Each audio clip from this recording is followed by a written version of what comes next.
Ukrainas snaiperi ir pierādījuši sevi kā ļoti efektīvus cīņā pret Krievijas iebrucējiem. Palīdz tas, ka viņu rokās ir pasaulē lielākā snaiperu šautene, kurai ir viens no tālākajiem reģistrētajiem precīzajiem šāvieniem, un kas spēj cauršaut lielāko daļu bruņu veidu lielos attālumos par zemākām izmaksām. Kas ir šī šautene? Kā Ukrainas spēki to ir izmantojuši, un ko tas saka par snaiperu nākotni? Apskatīsim to. Kara vešana pēdējo 3 gadsimtu laikā ir dramatiski mainījusies. Tas, kas kādreiz bija darbība, kas balstījās uz masveida apšaudi, lai kompensētu agrīno šaujamieroču un artilērijas neprecizitāti, pakāpeniski ir kļuvis precīzāks, ieročiem kļūstot arvien precīzākiem lielākos attālumos. Snaipera parādīšanās 18. gadsimta beigās, pateicoties lētāku vītņietu stobru ieviešanai, ir viens no labākajiem agrīnajiem precīzes mērķēšanas piemēriem karadarbībā. Pieprasījums pēc snaiperiem ir bijis augsts konfliktos kopš Amerikas revolucionārā kara, kur viņi palīdzēja mainīt izšķirošu kauju, piemēram, Saratogas 1777. gadā gaitu. Snaiperi pirmo reizi pierādīja savu efektivitāti kaujas laukā pret atsevišķiem ienaidniekiem, īpaši virsniekiem, kuri bija viegli mērķi, pateicoties viņu graznajiem formas tērpiem. Palielinātais šaujamieroču darbības attālums un precizitāte lika virsniekiem līdz 19. gadsimta beigām valkāt vienkāršākas drēbes. Pēc tam, kad snaiperi bija pierādījuši sevi kā efektīvas pret dzīvo spēku, viņi sāka izmantot vēl lielākus šaujamieročus, kas tika lādēti ar speciāliem smago ložmetēju patronām, lai mērķētu uz ienaidnieku transporta līdzekļiem, piemēram, apgādes kravas automašīnām vai pat tankiem. Lai gan Otrā pasaules kara laikā tanku bruņas kļuva pārāk izturīgas, lai šie ieroči tās spētu bojāt, pretmateriālu šautenes joprojām ir efektīvas pret dažādiem citiem mērķiem. Pateicoties šo šauteņu parādīšanās, snaiperis kļuva par draudu ne tikai kājniekiem, bet arī tiem, kas atradās transporta līdzekļos, piemēram, bruņu transportieros. Snaipera efektivitāte kā spēku reizinātājam turpināja pieaugt, lai gan snaiperiem joprojām bieži trūka ieroču, kas spētu apmierināt visas viņu vajadzības.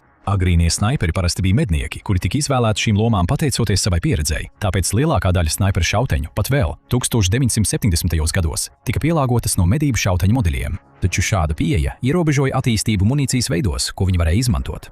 Situācija sāka mainīties 1980. gados. Viena no šīm izmaiņām bija snaiperu lomas tālāka attīstība, arvien vairāk pievēršoties pretmateriālu uzdevumiem. Šis bija laiks, kad slaveno amerikāņu 50. kalibra Barrett snaiperu šauteni izgudroja Tennessee štata iedzīvotājs vārdā Ronijs Barretts. Browning ložmetēju patronas izmantošana šajā ierocī snaiperiem deva daudz lielāku darbības radiusu un jaudu, paplašinot iznīcināmo mērķu daudzveidību. Speciāli sagatavoti snaiperi, kuri bija pieraduši mērķēt uz ienaidnieka kājniekiem, tagad ieguva ieroci, ar kuru varēja uzbrukt arī transporta līdzekļiem. Šajā laikā sāka mainīties arī snaiperu atlases un apmācības metodes. Tipiska snaipera apmācība mūsdienu armijās var ilgt gadu vai pat ilgāk, un Ukraina kādreiz nebija izņēmums. Tomēr tā kā snaiperi frontē ir tik ļoti nepieciešami, Ukrainas snaiperu skolas kandidātiem piedāvā intensīvu apmācību kursu, ko var pabeigt dažu nedēļu laikā. Karš Ukrainā ir pierādījis, ka šajā precīzās artilērijas un dronu novērošanas laikmetā snaiperiem ir nepieciešami ieroči, kas ir precīzi arvien lielākos attālumos, lai būtu efektīvi un nodrošinātu savu izdzīvošanu. Par laimi Ukrainai viens no ieročiem tās arsenālā ir Snipex Alligator, un tā ir garākā snaipera šautene pasaulē. Pilnībā salikta tā sasniedz 6 pēdas un 6 colus garumu. Eksperti šo ieroci ir raksturojuši kā tādu, kas pat iepriekšējās pretmateriāla šautenes, piemēram, M107 Barrett, padara līdzīgas zirņu šāvējiem salīdzinājumā. Kādas ir šī ieroča tehniskās īpašības? Iedziļināsimies sīkāk. Snipex Alligator ir vietējā ražojuma šautene, kas debitēja 2020. gada jūnijā. Šauteni ražo uzņēmums Zado, kas dibināts 1991. gadā Harkivā, Ukrainā. Kopš tā laika uzņēmums ir paplašinājies starptautiski, izveidojot galvenos birojus Vācijā un Nīderlandē. Tas ir uz nanotehnoloģijām balstīts ķīmijas uzņēmums, kas specializējas keramikā, smērvielās, eļļas un degvielas piedevās, nemaz nerunājot par šaujamieročiem. Zado ir pieredzējis ražotājs, kura produktu klāstā ir vairāk nekā 1600 preču. 2 no tiem ir pretmateriālu Alligator un T-Rex šautenes. Alligator stobra garums ir 47 colas, kas ir vairāk nekā 2 reizes garāks nekā tipiskai medību šautenei, kas paredzēta mērķu iznīcināšanai lielos attālumos. Pat Barrett M107 stobrs, kur garums ir 27 colas, salīdzinājumā ir īss. Šautenes masa ir 25 kg. Tā sver 55 mārciņas un ir paredzēta 14,5 x 114 mm pretmateriālu patronai. Šī patrona, kuras masa ir no 59 līdz 66 gramiem un svars apmēram 2,2 unces, radās Padomju Savienībā Otrā pasaules kara laikā.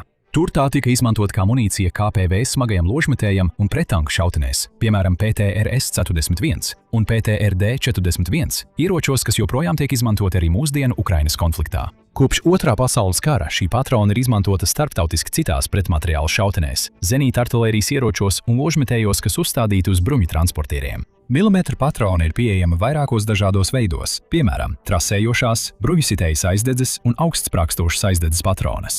Aligatora efektīvais darbības attālums ir 2 km, bet maksimālais attālums ir 7 km. Lai padarītu to precīzāku, Zado to izstrādāja kā aizslēga darbības šauteni. Tas samazina stobra novirzi, kas šāda izmēra patronai būtu ievērojama, ja tā šautu pusautomātiskajā režīmā. Aligatora aizslēga korpus ir izgatavots no tērauda, un tā aizslēga vadotnes ir chromētas, kas samazina netīrumu un kvēpu uzkrāšanos stobrā atkārtotas šaušanas rezultātā. Šautene ir aprīkota ar noņemamu kārbas tipa aptveri, kurā var ievietot 5 patronas. Lodes sākuma ātrums ir gandrīz 1000 m/sekundē, gandrīz Mach 3. Apmācīts šāvējs var izšaut 12 šāvienus minūtē. Aligatoru var izmantot gan dinamisku, gan statisku mērķu uzbrukšanai. Aligatoram ir konstrukcija, kas vairākos veidos kompensē lielo atsitienu, ko rada tā patrona. Pirmkārt, tā lielais svars absorbē lielu daļu enerģijas un notur ieroci stabilu, neļaujot operatoram izjust pilnu atsitiena spēku. Otrkārt, tas ir aprīkots ar atsitienu izolējošu laidi un 4 vai 5 kameru stobra bremzi. Treškārt, pleca laide ir polsterēta, lai samazinātu slodzi uz operatoru, lai gan eksperti uzskata, ka šis risinājums visticamāk nav efektīvs pašas atsitiena samazināšanā.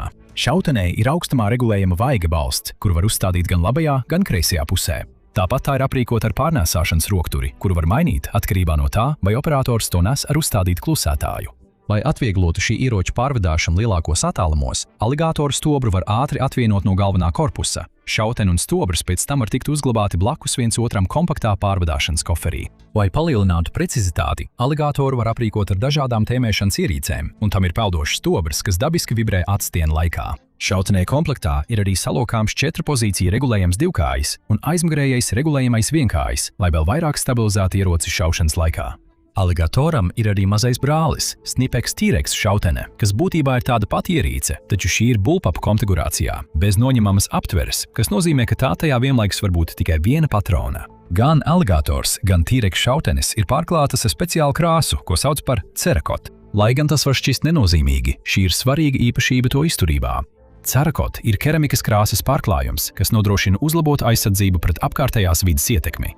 Ar cerakotu pārklāti šaujamieroči uzrāda mazākas nolietojuma pazīmes, jo tie kļūst izturīgāki pret koroziju un nodilumu. Cerakot arī nodrošina labāku aizsardzību ierocim, kad tas tiek pakļauts potenciāli bojājošām ķīmiskām vielām, kas nozīmē, ka to var izmantot ilgāk un smagākos apstākļos, pirms nepieciešams remonts vai nomaiņa. Pirms cerakotu parādīšanās galvenais veids, kā aizsargāt šaujamieročus no korozīviem materiāliem un apkārtējās vides ietekmes, bija nerūsējošā tērauda un melnināta tērauda apdares. Lai gan tas daudzējādā ziņā palīdzēja, materiāls nebija pietiekami izturīgs mitros apstākļos, kas ir bieži sastopami frontes līnijas izvietojumos. Lai aizsargātu šos ieročus pret ūdeni, tradicionāli bija nepieciešama ūdeni atgrūdoša eļļa. Cerakoti atrisina tās pašas problēmas, ko nerūsējošā un melnināta tērauda apdares, vienlaikus nodrošinot aizsardzību arī pret ūdeni. Cerakotu pārklājumu var veidot dažādās krāsās, uzlabojot šautenes maskēšanās spējas, kas ir izšķirošs faktors jebkura snaipera panākumiem. Tomēr cerakotu pārklājumu nevar uzklāt paša spēkiem. To nepieciešams uzklāt apmācītam ieroču meistaram. Tāpēc, visticamāk, Ukrainas ieroču meistari pārklāja aligatoru ar cerakotu atbilstoši misijas prasībām karavīriem, kas to izmanto. 2021. gada janvārī Ukrainas aizsardzības ministrija paziņoja, ka pamatojoties uz apmierinošiem testu rezultātiem, tā pieņems aligatoru bruņojumā. Tā apgalvoja, ka aligators spēj veikt uzdevumus, ko pašreizējās snaiperu šautenes nespēja paveikt, vienlaikus saglabājot atsitienu pieņemamā līmenī. Šautenes sāk ieviest lietošanā tā paša gada martā. To nonākšana bruņojumā notika tieši laikā, lai tās varētu ievērojamā skaitā izmantot pret Krievijas iebrukumu, kas notika gadu vēlāk. Ir izplatījušās ziņas, ka Lielbritānijas speciālo operāciju karavīri apmāca Ukrainas snaiperus, kā lietot jauno snaiperu šauteni. Vēl nav zināms, vai tas nozīmē, ka Lielbritānijas aizsardzības ministrija apsver iespēju ieviest šo ieroci apvienotās karalistes bruņotajos spēkos. Līdz šim neviena ārvalsts nav oficiāli ieviesusi ne aligatoru, ne T-Rex dienestā. Nav zināms, cik daudz šo šauteņu ir izvietotas Ukrainā, taču visticamāk Ukrainas speciālo operāciju spēki tās ir plaši izmantojuši misijās pret augstas prioritātes mērķiem. Visticamāk, arī parastajās kainieku vienībās frontes līnijā ir snaiperi, kas ir bruņoti ar šo ieroci. Iespējams, kā apliecinājums tā spējai absorbēt atsitienu, dažas sievietes, kas dien kā snaiperis Ukrainas bruņotajos spēkos, ir redzētas izmantojam aligatoru. Viena no slavenākajām šī ieroča fotogrāfijām ir ar kādu neidentificētu sievieti, kura tur divas šīs šautenes vertikāli, parādot, cik daudz tās ir garāks par viņu pašu. Stobrs, īpaši ar tam pievienot klusētāju, ir tik garš, ka tas izskatās vismaz par galvu augstāks nekā lielākā daļa vīriešu, kuri ir fotografējušies ar to vertikālā stāvoklī. Aligators ir atstājis savu nospiedumu Ukrainas kaujas laukos dažos ievērojamos gadījumos. Tiek ziņots, ka šis ierocis pirmo reizi tika būtiski izmantots Mariupoles kaujā no 2022. gada februāra līdz maijam. Tur pretrunīgi vērtētā Azovas brigāde, kas ir saistīta ar neonacistu ideoloģiju un kuru Putins izmanto savā propagandā, lai attaisnotu karu, it kā izmantoja aligatoru ar nāvējošu efektu pret Krievijas spēkiem, pirms kauja beidzās pilsētas tērauda rūpnīcā. 2023. gada novembrī Ukrainas karavīrs Vjačeslavs Kovaļskis uzstādīja jaunu rekordu ar visgarāko apstiprināto snaiperu šāvienu, izmantojot aligatoru.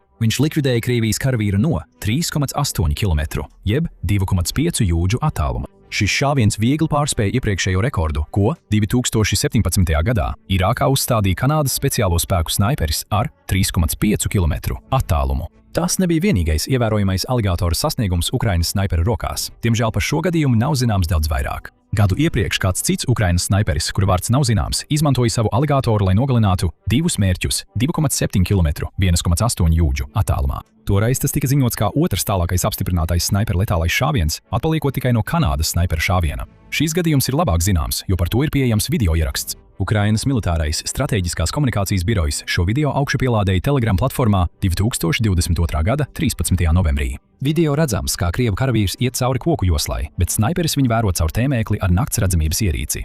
Saskaņā ar žurnāla Popular Mechanics datiem, tēmēklis visticamāk bija iestatīts uz 20-kārtīgu palielinājumu. Kad krievu karavīrs apstājās, snaiperis izšāva vienu reizi. Aptuveni 3 sekundes vēlāk mērķis nokrita. Vēl viens krievu karavīrs, kurš pieskrēja palīdzēt savam kritušajam biedram, arī tika ņemts tēmēklī un nošauts. Laiks, kas bija nepieciešams lodes nonākšanai līdz mērķim, salīdzinot ar zināmo ieroču sākuma ātrumu, visticamāk pierāda, ka video un šāviens ir īsts Ukrainas snaiperu meistarības paraugs, nevis propagandas materiāls, kā apgalvoja citi avoti. Neskatoties uz šiem iespaidīgajiem pretpersonu sasniegumiem, aligatora snaiperu šautene tika izstrādāta galvenokārt, lai būtu paredzēta pretmateriālu uzdevumiem, nevis lai mērķētu uz atsevišķiem ienaidnieka kājniekiem. Lielais attālums, kādā šī šautene ir paredzēta mērķu iznīcināšanai, nozīmē, ka konkrēts ienaidnieka karavīrus būs salīdzinoši grūti sasniegt, lai gan šautene var izjaut kājnieku kustību un formācijas, sniedzot traucējošu uguni no vairāku kilometru attālumā. Aligatoru var izmantot arī, lai iznīcinātu dažus šķēršļus, kas kavē sabiedroto kājnieku pārvietošanos, piemēram, koka konstrukcijas vai betona sienas. Alligators vislabāk piemērots vieglo transporta līdzekļu, nocietinātu pozīciju, piemēram, zemnīcu, sakaru iekārtu, radiolokācijas staciju, munīcijas un degvielas krājumu, pretgaisa aizsardzības sistēmu, kā arī lidmašīnu uz skrejceļa vai angārā iznīcināšanai. Šie mērķi ir daudz lielāki un vieglāk sašaujami no liela attāluma. Ir pat ziņojumi, ka šī šautene ir pietiekami precīza, lai lielos attālumos varētu mērķēt uz lidojošiem helikopteriem, lai gan nav apstiprinātu gadījumu, kad šāds uzbrukums būtu noticis. Materiālai mērķi, kurus aligators ir paredzēts iznīcināt, ir dārgi. Pretmateriāla šautenes, piemēram, aligators un tā mazākais radinieks T-Rex, tādējādi palīdz Ukrainai veikt asimetrisku kardarbību pret lielāku un finansiāli spēcīgāku uzbrucēju. Šautenes lode var trāpīt mērķim ar 23,380 mārciņu, jeb aptuveni 12 tonu.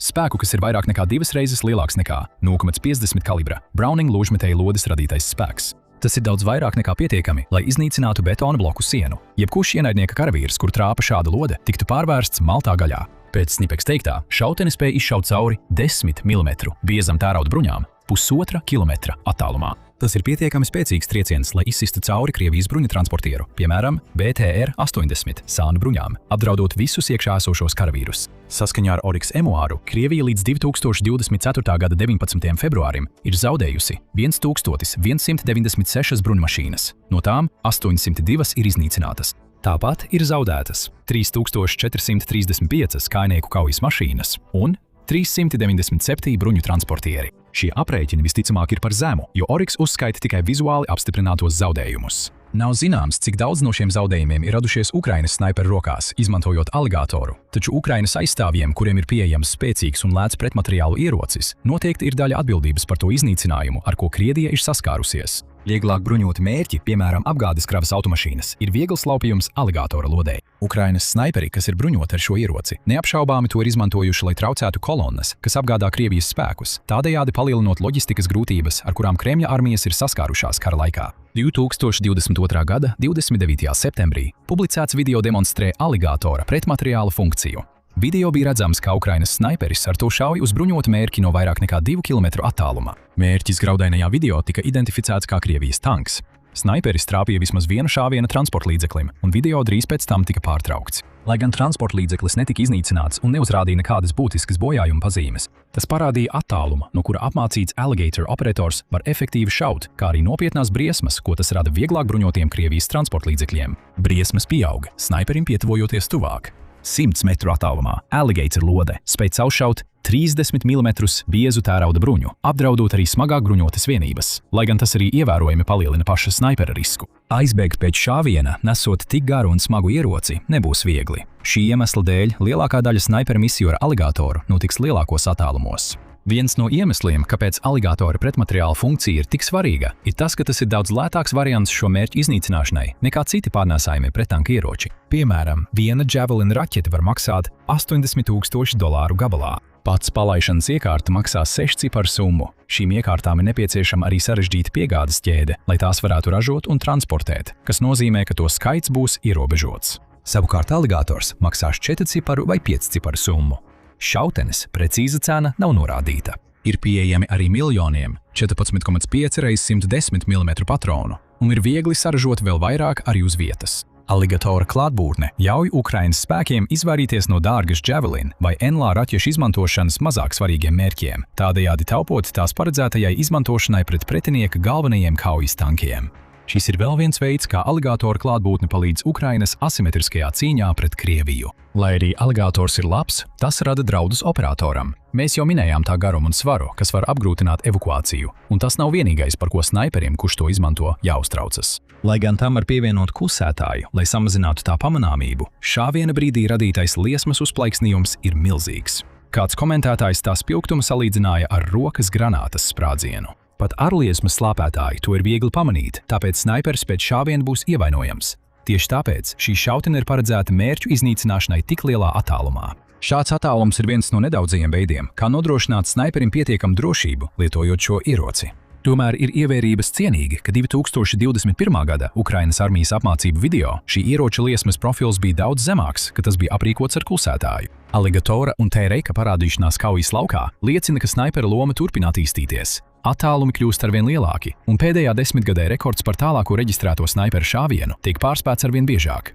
Pretmateriālu snaiperi ir arī pierādījuši savu nozīmi mūsdienu līdzvērtīgu vai gandrīz līdzvērtīgu pretinieku konfliktos. Precīzijas raķetes, artilērijas lādiņu un uz raķetēm balstīta prettanku vai pretgaisa munīcija šādos apstākļos tiek ātri izlietota, un abas konfliktā iesaistītās puses cieš no to trūkuma.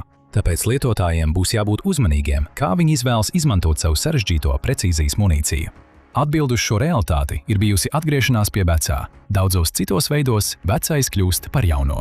Piemēram, Ukrainas spēki ir paļāvušies uz vecā tipa zenītlielgabalu izmantošanu, lai notriektu Irānas šahedronus, jo sarežģītu raķešu izmantošana šim nolūkam nav ekonomiski izdevīga resursu izmantošana. Alligators demonstrē to pašu principu pret mērķiem uz zemes. Šāvējs no slēpņa vienmēr būs drauds ienaidnieka personālam, īpaši pret augstas vērtības mērķiem, kuri nav pietiekami uzmanīgi. Tomēr tieši pretmateriālu lomā snaiperiem 21. gadsimta otrajā pusē varētu būt visefektīvākā pielietošana. Vai nākotnes snaiperi, bruņoti ar tādiem ieročiem kā Alligators, izrādīsies drauds ar vien dārgākām ienaidnieka iekārtām par zemākām izmaksām?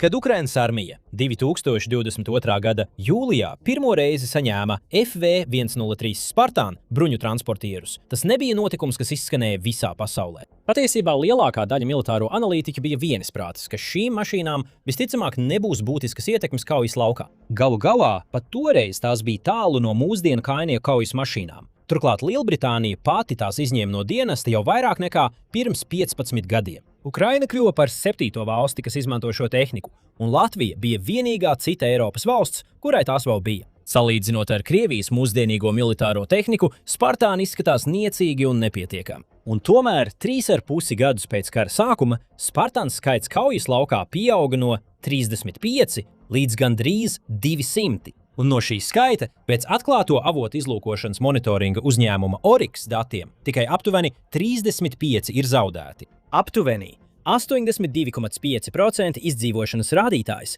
ir līdzvērtīgs dažām veiksmīgākajām Rietumu un Ukrainas sistēmām, kas liecina, ka šie pieticīgie transportlīdzekļi ir daudz vairāk nekā šķiet no pirmā acu uzmetiena. Tātad apskatīsim, kā tieši Ukraina pārvērta transportlīdzekļus, kas bija paredzēti Lielbritānijas metālūžņu placiem, par frontes līnijas briesmoņiem, kas var sacensties ar Krievijas modernajiem tankiem. Tagad sāksim ar faktiskajām specifikācijām, ko tās nozīmē un kāpēc tās sākotnēji padarīs Spartans gandrīz novecojušus. FV103 Spartans tika izstrādāts 1970. gados kā daļa no Lielbritānijas kāpurķēžu izlūkošanas kaujas transporta līdzekļu, jeb CVRT saimes. Projektēšanas filosofija bija vienkārša – izveidot ātru transporta līdzekli, kas varētu pārvadāt speciālistu komandas, piemēram, pretgaisa aizsardzības apkalpes vai izlūkošanas vienības pāri kaujas laukam, vienlaikus spējot turēt līdzi smagākiem tankiem. Lai to panāktu, britu inženieri pilnībā koncentrējās uz to, lai maksimāli samazinātu tradicionālā kājnieku pārvadātāja svaru. Korpus tika izgatavots no metināta alumīnija sakausējuma, nevis tērauda, un tā biezums priekšējā daļā sasniedza tikai 60 mm.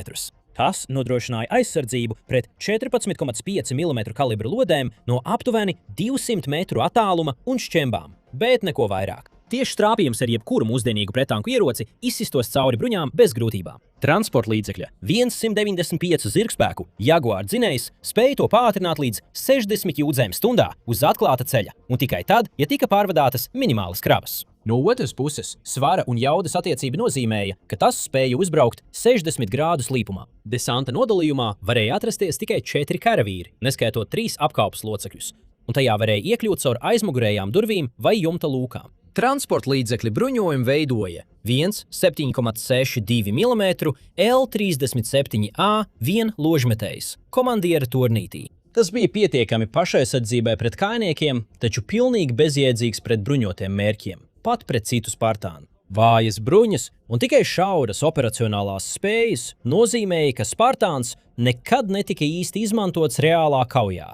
Tā vietā tas kalpoja kā palīgtransports apvienotās karalistes bruņotajiem spēkiem. Pat tad, kad tradicionālo kājnieku kaujas mašīnu bruņojums nepārtraukti uzlabojās, tanks ātri tuvojās brīdim, kad to varētu notriekt līdzīgi palīgtransporta līdzekļi. Tas noveda pie tā, ka apvienotā karaliste nomainīja Spartānu pret spējīgākajiem Panther komandvadības un sakaru transporta līdzekļiem. Pēdējie Spartāni Lielbritānijas dienestā tika izņemti no eksploatācijas līdz 2009. gadam. Salīdzinājumam salīdzināsim Spartānu ar Ukrainas esošo padomju laika tehniku un rietumu alternatīvām. BTR-3 – Ukrainas standarta vietējās ražošanas bruņutransportieris svēr 16,4 tonnas un pārvadā 3 līdz 6 karavīrus un ir bruņots ar 30 mm automātisko lielgabalu. Amerikāņu M113, ko izmanto arī Ukraina, svēr 14 tonnas un pārvadā 11 karavīrus. M2 Bradleys, kuru Ukraina ļoti vēlējās, svēr 27 tonnas, pārvadā 6 karavīrus un apkalpi un ir aprīkots ar 25 mm lielgabalu. Automātiskais lielgabals plus TU Dubovie, jeb no caurūs palaižamas optiski izsekojamas pa vada vadāmas pretanku raķetes ar moderniem termiskajiem tēmēkļiem. Salīdzinot ar šiem rādītājiem, Spartans izskatās nožēlojami. Tomēr, kad apvienotā karaliste 2022. gadā apņēmās nosūtīt 35 Spartānus un pēc tam palielināja šo solījumu līdz vairāk nekā 120, Ukraina to pieņēma ar pateicību. Kad Serhija Prītulasa labdarības fonds 2022. gada novembrī tikai 36 stundu laikā kopfinansējumā savāca $6,5 miljonus, lai iegādātos vēl 60 Spartānus no apvienotās karalistes privātajiem pārdevējiem, Ukrainas karavīri svinēja. Kad Ukrainas pasaules kongress, izmantojot iniciatīvu Vienojies ar Ukrainu, ieguva vēl 13. Frontes vienības sacentās par tiem. Prieka saucieni bija tāpēc, ka Ukrainas spēki pamanīja kaut ko tādu, ko rietumu analītiķi palaida garām. Karā, kurā dominēja droni, artilērija un pastāvīga novērošana, Spartānu šķietamās vājības patiesībā bija slēptas priekšrocības. Ukrainas apkalpes pat nemēģināja izmantot Spartānu kā frontes līnijas kājnieku kaujas mašīnu.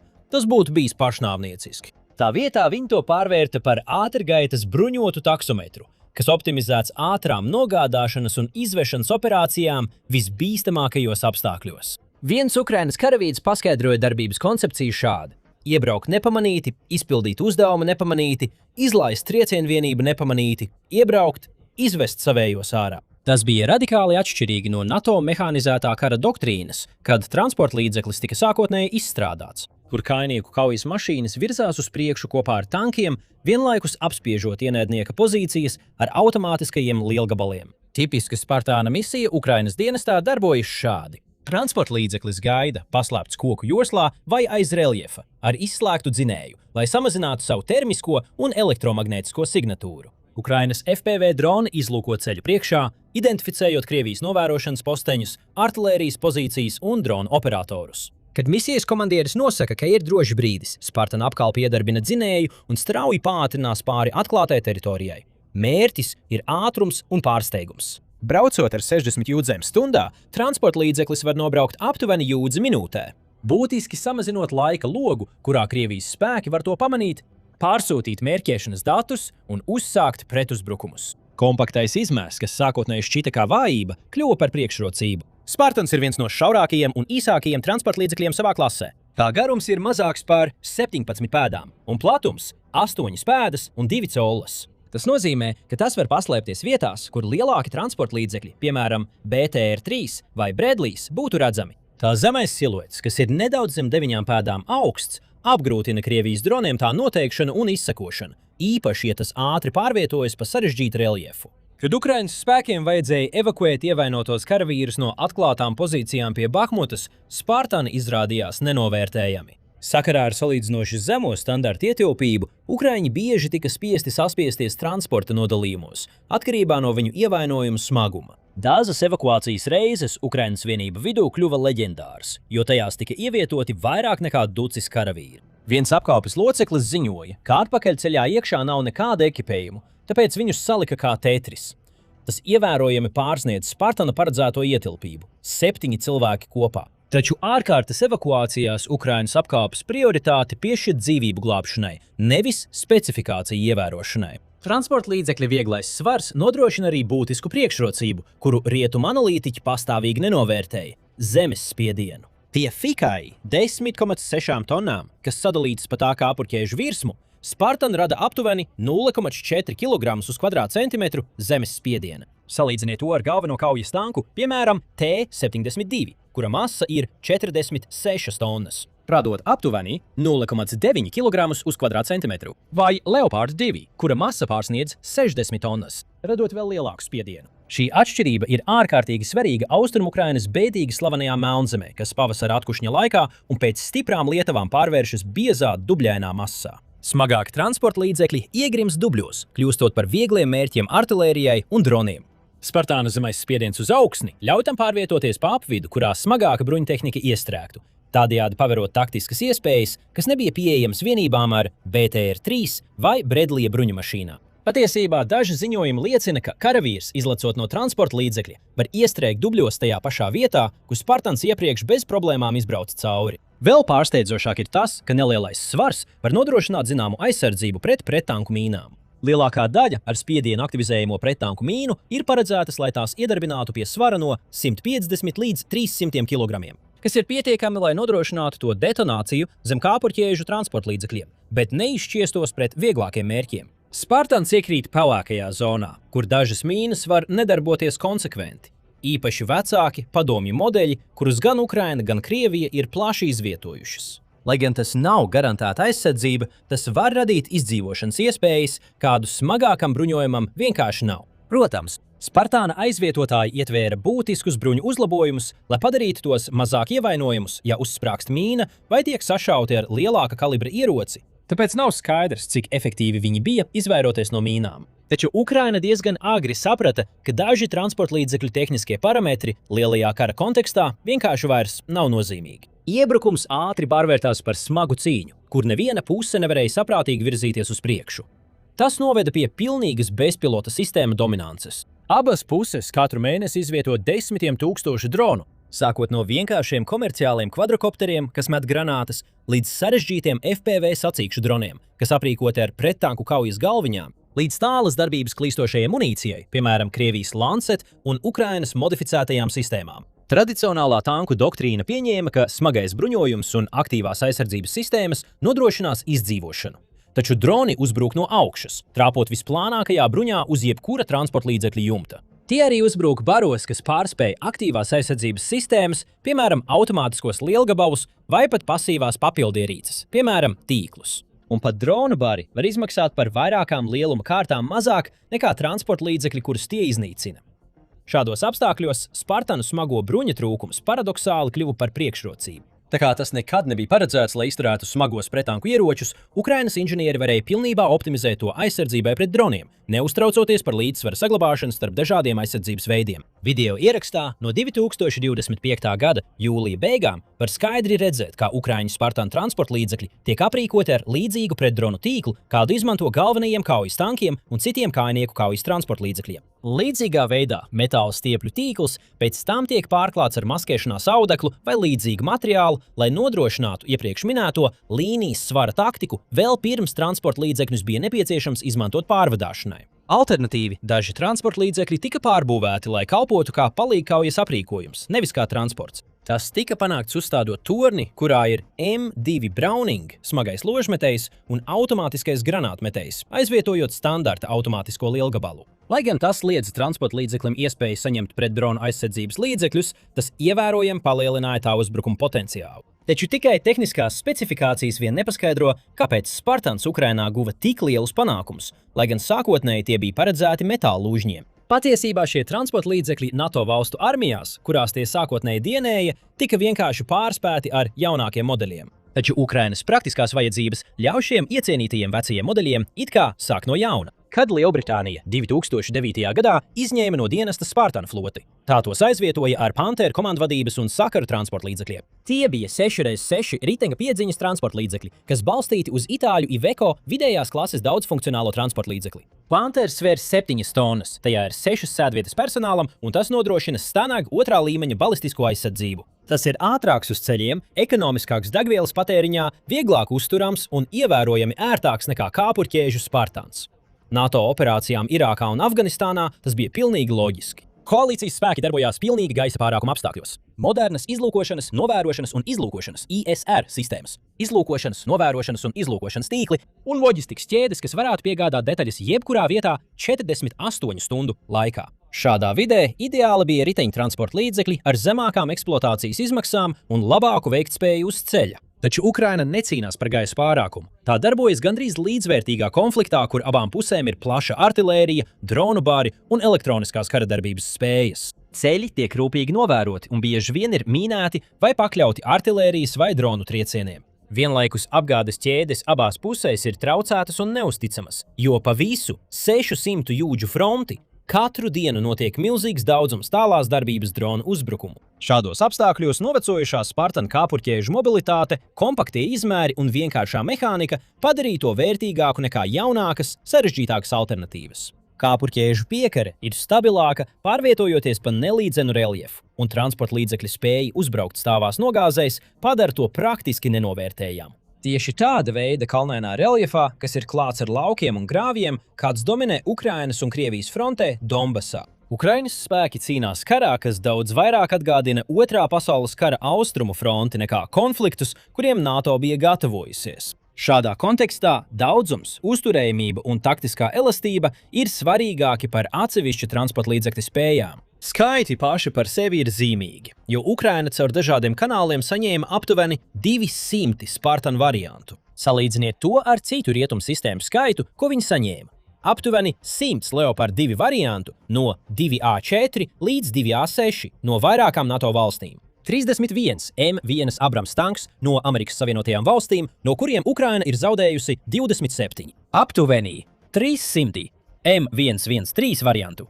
Galvenokārt nodrošināti no Lietuvas, kas ražoti Padomju Savienības laikā. 190 Bradley M2 un M3, nodrošināti no Amerikas Savienotajām valstīm, no kuriem apmēram 40 ir zaudēti vai bojāti. Spartan flote ir pietiekami skaitliski nozīmīga, lai aprīkotu vairākas brigādes. Ukrainas spēki ir izveidojuši 251. teritoriālās aizsardzības bataljonu, 127. teritoriālās aizsardzības brigādi un 67. mehanizētās brigādes vienības ap Spartana operācijā. Šīs vienības ir izstrādājušas specializētas taktikas, kas izmanto transporta līdzekļu mobilitāti un transportēšanas iespējas. Bet te stāsts kļūst patiešām aizraujošs. Ja Ukraina spēja sasniegt šādus rezultātus ar 50 gadus veciem transporta līdzekļiem, kurus Lielbritānija uzskatīja par bezvērtīgiem, ko tā varētu panākt ar tehniku, ko NATO patiešām uzskata par modernu? Lielbritānijas Panther transporta līdzekļi, kas aizstājas Spartan, Ukrainai nav tikuši piedāvāti. Arī kāpurķējuši kājnieku kaujas mašīnas Warrior, kuras Lielbritānija nesen izņēma no dienesta, Ukrainai nav tikušas piedāvātas, lai gan tās ir pieminētas iespējamajos nākotnes palīdzības paketēs. Daudz jaudīgākie izlūkošanas transporta līdzekļi Ajax, kas tagad tiek ieviesti Lielbritānijas bruņotajos spēkos, pat netiek apspriesti. Daļa no iemesla, kāpēc Lielbritānija pieturas pie aptuveni tā paša laikmeta tehnikas kā Ukrainas vietējie transporta līdzekļi, ir politiskās risku vadības apsvērumi. NATO valstis vēlas izvairīties no tik modernu sistēmu nodrošināšanas, jo to zaudēšana vai sagūstīšana apdraudētu slepenās tehnoloģijas. Vēl viens iemesls ir apmācību sarežģītība. Mūsdienīgi transporta līdzekļi prasa sarežģītu apkalpes apmācību, kas aizņem mēnešus. Visbeidzot, ir nepieciešama uzturēšanas infrastruktūra, jo jaunākiem transporta līdzekļiem vajadzīgas specializētas apkopes bāzes un detaļas, kādu Ukrainai nav un nevar būt. Protams, pastāv vēl viena iespēja, kur Krievija paziņo, ka daži no ziedojuma nodošanām var pārāk nosvērt kausus par labu Ukrainai un it kā apdraudēt Krieviju kopumā. Atbildot uz to, Krievija varētu sāsināt karu, izmantojot taktiskos ieročus, tostarp kodolieročus pret Ukrainu, lai tā teikt, pātrinātu kara gaitu. Šī iebiedēšanas taktika nav jauna, jo Putins iepriekš jau bija mēģinājis bloķēt tālās darbības raķešu, tanku un lidmašīnu piegādes. Un nav zināms, kur viņš varētu novilkt nākamo iedomāto sarkano līniju. Taču Spartāna panākumi liecina, ka šie aprēķini varētu būt pārāk piesardzīgi. Ukrainas spēki ir izrādījušies pārsteidzoši spējīgi pielāgot rietumu aprīkojumu, improvizējot risinājumus apkopes izaicinājumiem un izstrādājot taktikas, kas maksimāli izmanto platformas stiprās puses, vienlaikus samazinot vājās puses. Apsveriet, ko tas nozīmē plašākam Krievijas un NATO militārajam līdzsvaram. Saskaņā ar Oryx dokumentētajiem vizuāli apstiprinātajiem datiem, Krievija kopš iebrukuma sākuma ir zaudējusi vairāk nekā 23,000 militārās tehnikas vienību. Tas ietver aptuveni 13,500 iznīcinātu bruņumašīnu, kas tika ņemtas no krājumiem, kas uzkrāti vairāku desmitgažu laikā. Krievijas pašreizējā ražošanas jauda ir aptuveni 250 T-90M tanki un no 70 līdz 100 DMP-3 kājnieku kaujas mašīnas gadā, kas ir daudz mazāk nekā nepieciešams aizvietošanai. Valstī ir nācies izvilkt no noliktavām arvien vecāku tehniku, izvietojot T-62 tankus no 1960. gadiem. Un pat ziņots par gadījumiem, kad uz Ukrainu virzās vilcieni ar Otrā pasaules kara laika T-34 tankiem. NATO apvienotā militāra rūpnieciskā kapacitāte daudzkārt pārsniedz Krievijas iespējas. Pēc Polijas militāro analītiķu datiem Amerikas Savienotās valstis no 1979. līdz 1993. gadam saražoja vairāk nekā 8800 M1 Abrams tanku, ar 1000 tanku glabāšanā un aptuveni 135 jauniem tankiem, kas tiek saražoti katru gadu līdz šim brīdim. Vācija saražoja vairāk nekā 3000 Leopard 2 tanku, Lielbritānija izgatavoja gandrīz 500 Challenger tanku, bet Francija uzbūvēja vairāk nekā 400 Leclerc tanku. Un tie ir moderni galvenie kaujas tanki ar kompozīta materiāla bruņām, 120 mm gludstobra lielgabaliem, modernām ugunsvadības sistēmām un sarežģītām aktīvās aizsardzības sistēmām. Ja NATO valstis nolemtu nodot Ukrainai pat 10% savu neaktīvajā dienestā esošo tanku parka, tas nozīmētu, ka konfliktā iesaistītos vairāk nekā 1000 modernu galveno kaujas tanku. Salīdzinājumā Spartan bruņumašīnas būtu praktiski bezjēdzīgas. Tas pats attiecas uz kājnieku kaujas mašīnām, artilērijas sistēmām, pretgaisa aizsardzības platformām un kaujas lidmašīnām. NATO ir šī tehnika. Jautājums vienmēr ir bijis politiskā griba.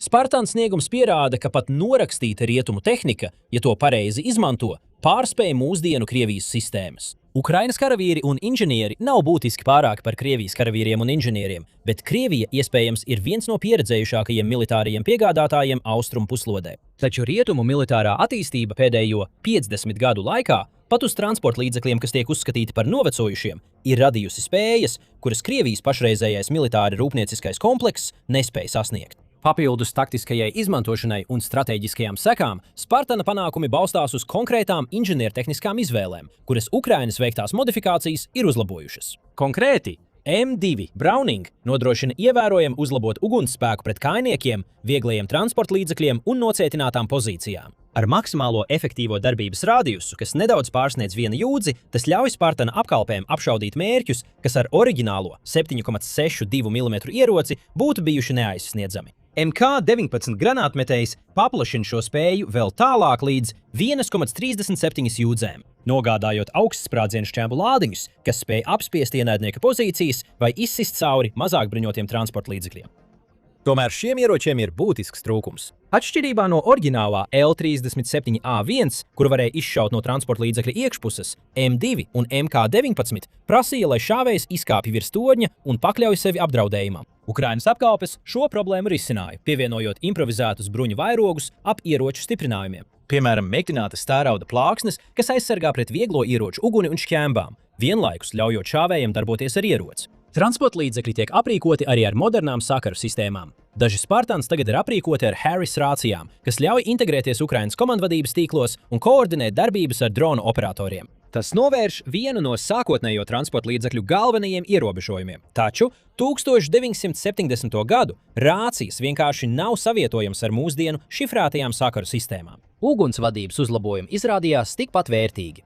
Lai gan Spartans nebija paredzēts kā tanku iznīcinātājs, Ukrainas spēki atzina tā potenciālu kā uguns atbalsta platformai. Daži transporta līdzekļi tika aprīkoti ar lāzeru tālmēriem un uzlabotiem optiskajiem tēmēkļiem, kas ievērojami uzlaboja precizitāti lielākos attālumos. Viens apkalpes loceklis atzīmēja, ka ceļa riteņi ir gumijoti, un tā ir viena no tā priekšrocībām. Tas ir kluss, nav metāla klaudzoņas, un arī kāpurķēdēm ir gumijas uzlikas, kas palīdz samazināt troksni. Šī klusā darbība, apvienojumā ar termiskā paraksta samazināšanu, pārvaldot dzinēju, padara Spartānu pārsteidzoši nemanāmu, neskatoties uz to, ka tam trūkst sarežģīta pretizlūkošanas sistēma. Vidē, kur dominē termālās optikas un akustiskie sensori, klusa darbības sniedz būtiskas priekšrocības iekļūšanas un evakuācijas misijās. Varbūt pats svarīgākais ir tas, ka Spartans ir mehāniski vienkāršs, kas nozīmē, ka Ukrainas apkalpes lielāko daļu apkopes darbu var veikt lauka apstākļos. Ja kāda kāpurķēde pārtrūkst, viņi to nomaina. Kad motors pārkarst, viņi nomaina dzesēšanas šķidruma caurules. Transporta līdzeklim nav nepieciešami ne specializēti diagnostikas datori, ne arī grūti iegūstamas elektroniskās sastāvdaļas. Salīdziniet to ar Bredliju, kuram ir sarežģīts turbopūtas dīzeļdzinējs, automātiskā pārnesuma kārba, digitālā ugunsvadības sistēma un integrētie kaujas lauka vadības datori. Kad Bredlis saplīst Ukrainā, bieži vien tas jānogādā uz specializētām apkopes darbnīcām, kur strādā apmācīti tehniķi un ir pieejams ražotāja specifisks diagnostikas aprīkojums. Šī apkopes priekšrocība ar laiku tikai pieaug. Pēc vairāku mēnešu darbības Bredlija flotes gatavības līmenis samazinās, jo transporta līdzekļiem uzkrājas nelieli bojājumi, kurus nevar novērst uz vietas. Spartāna flote saglabā augstāku pieejamību, jo apkalpes var nekavējoties novērst problēmas, nevis gaidīt specializētu atbalstu. Ukrainas Spartāna programmas panākumi arī atklāja, kā laika gaitā ir mainījusies militāro iepirkumu ekonomika dažādos reģionos. Konkrētāk, rietumu militārie spēki iepriekš ir tiekušies pēc arvien sarežģītākām platformām, pieņemot, ka tehnoloģiskā pārākuma nodrošināšana sniegs izšķirošas priekšrocības jebkurā konfliktā. Tas noveda pie tādām sistēmām kā iznīcinātājs F-35, kura cena ir $100 miljoni par vienu lidmašīnu. Zumvalta klases eskadras mīnu kuģis par $7,5 miljardiem katrs, un nākotnes kaujas sistēma programma, kas tika atcelta pēc tam, kad bija iztērēti $18 miljardi, nenododot eksploatācijā nevienu kaujas spējīgu transporta līdzekli.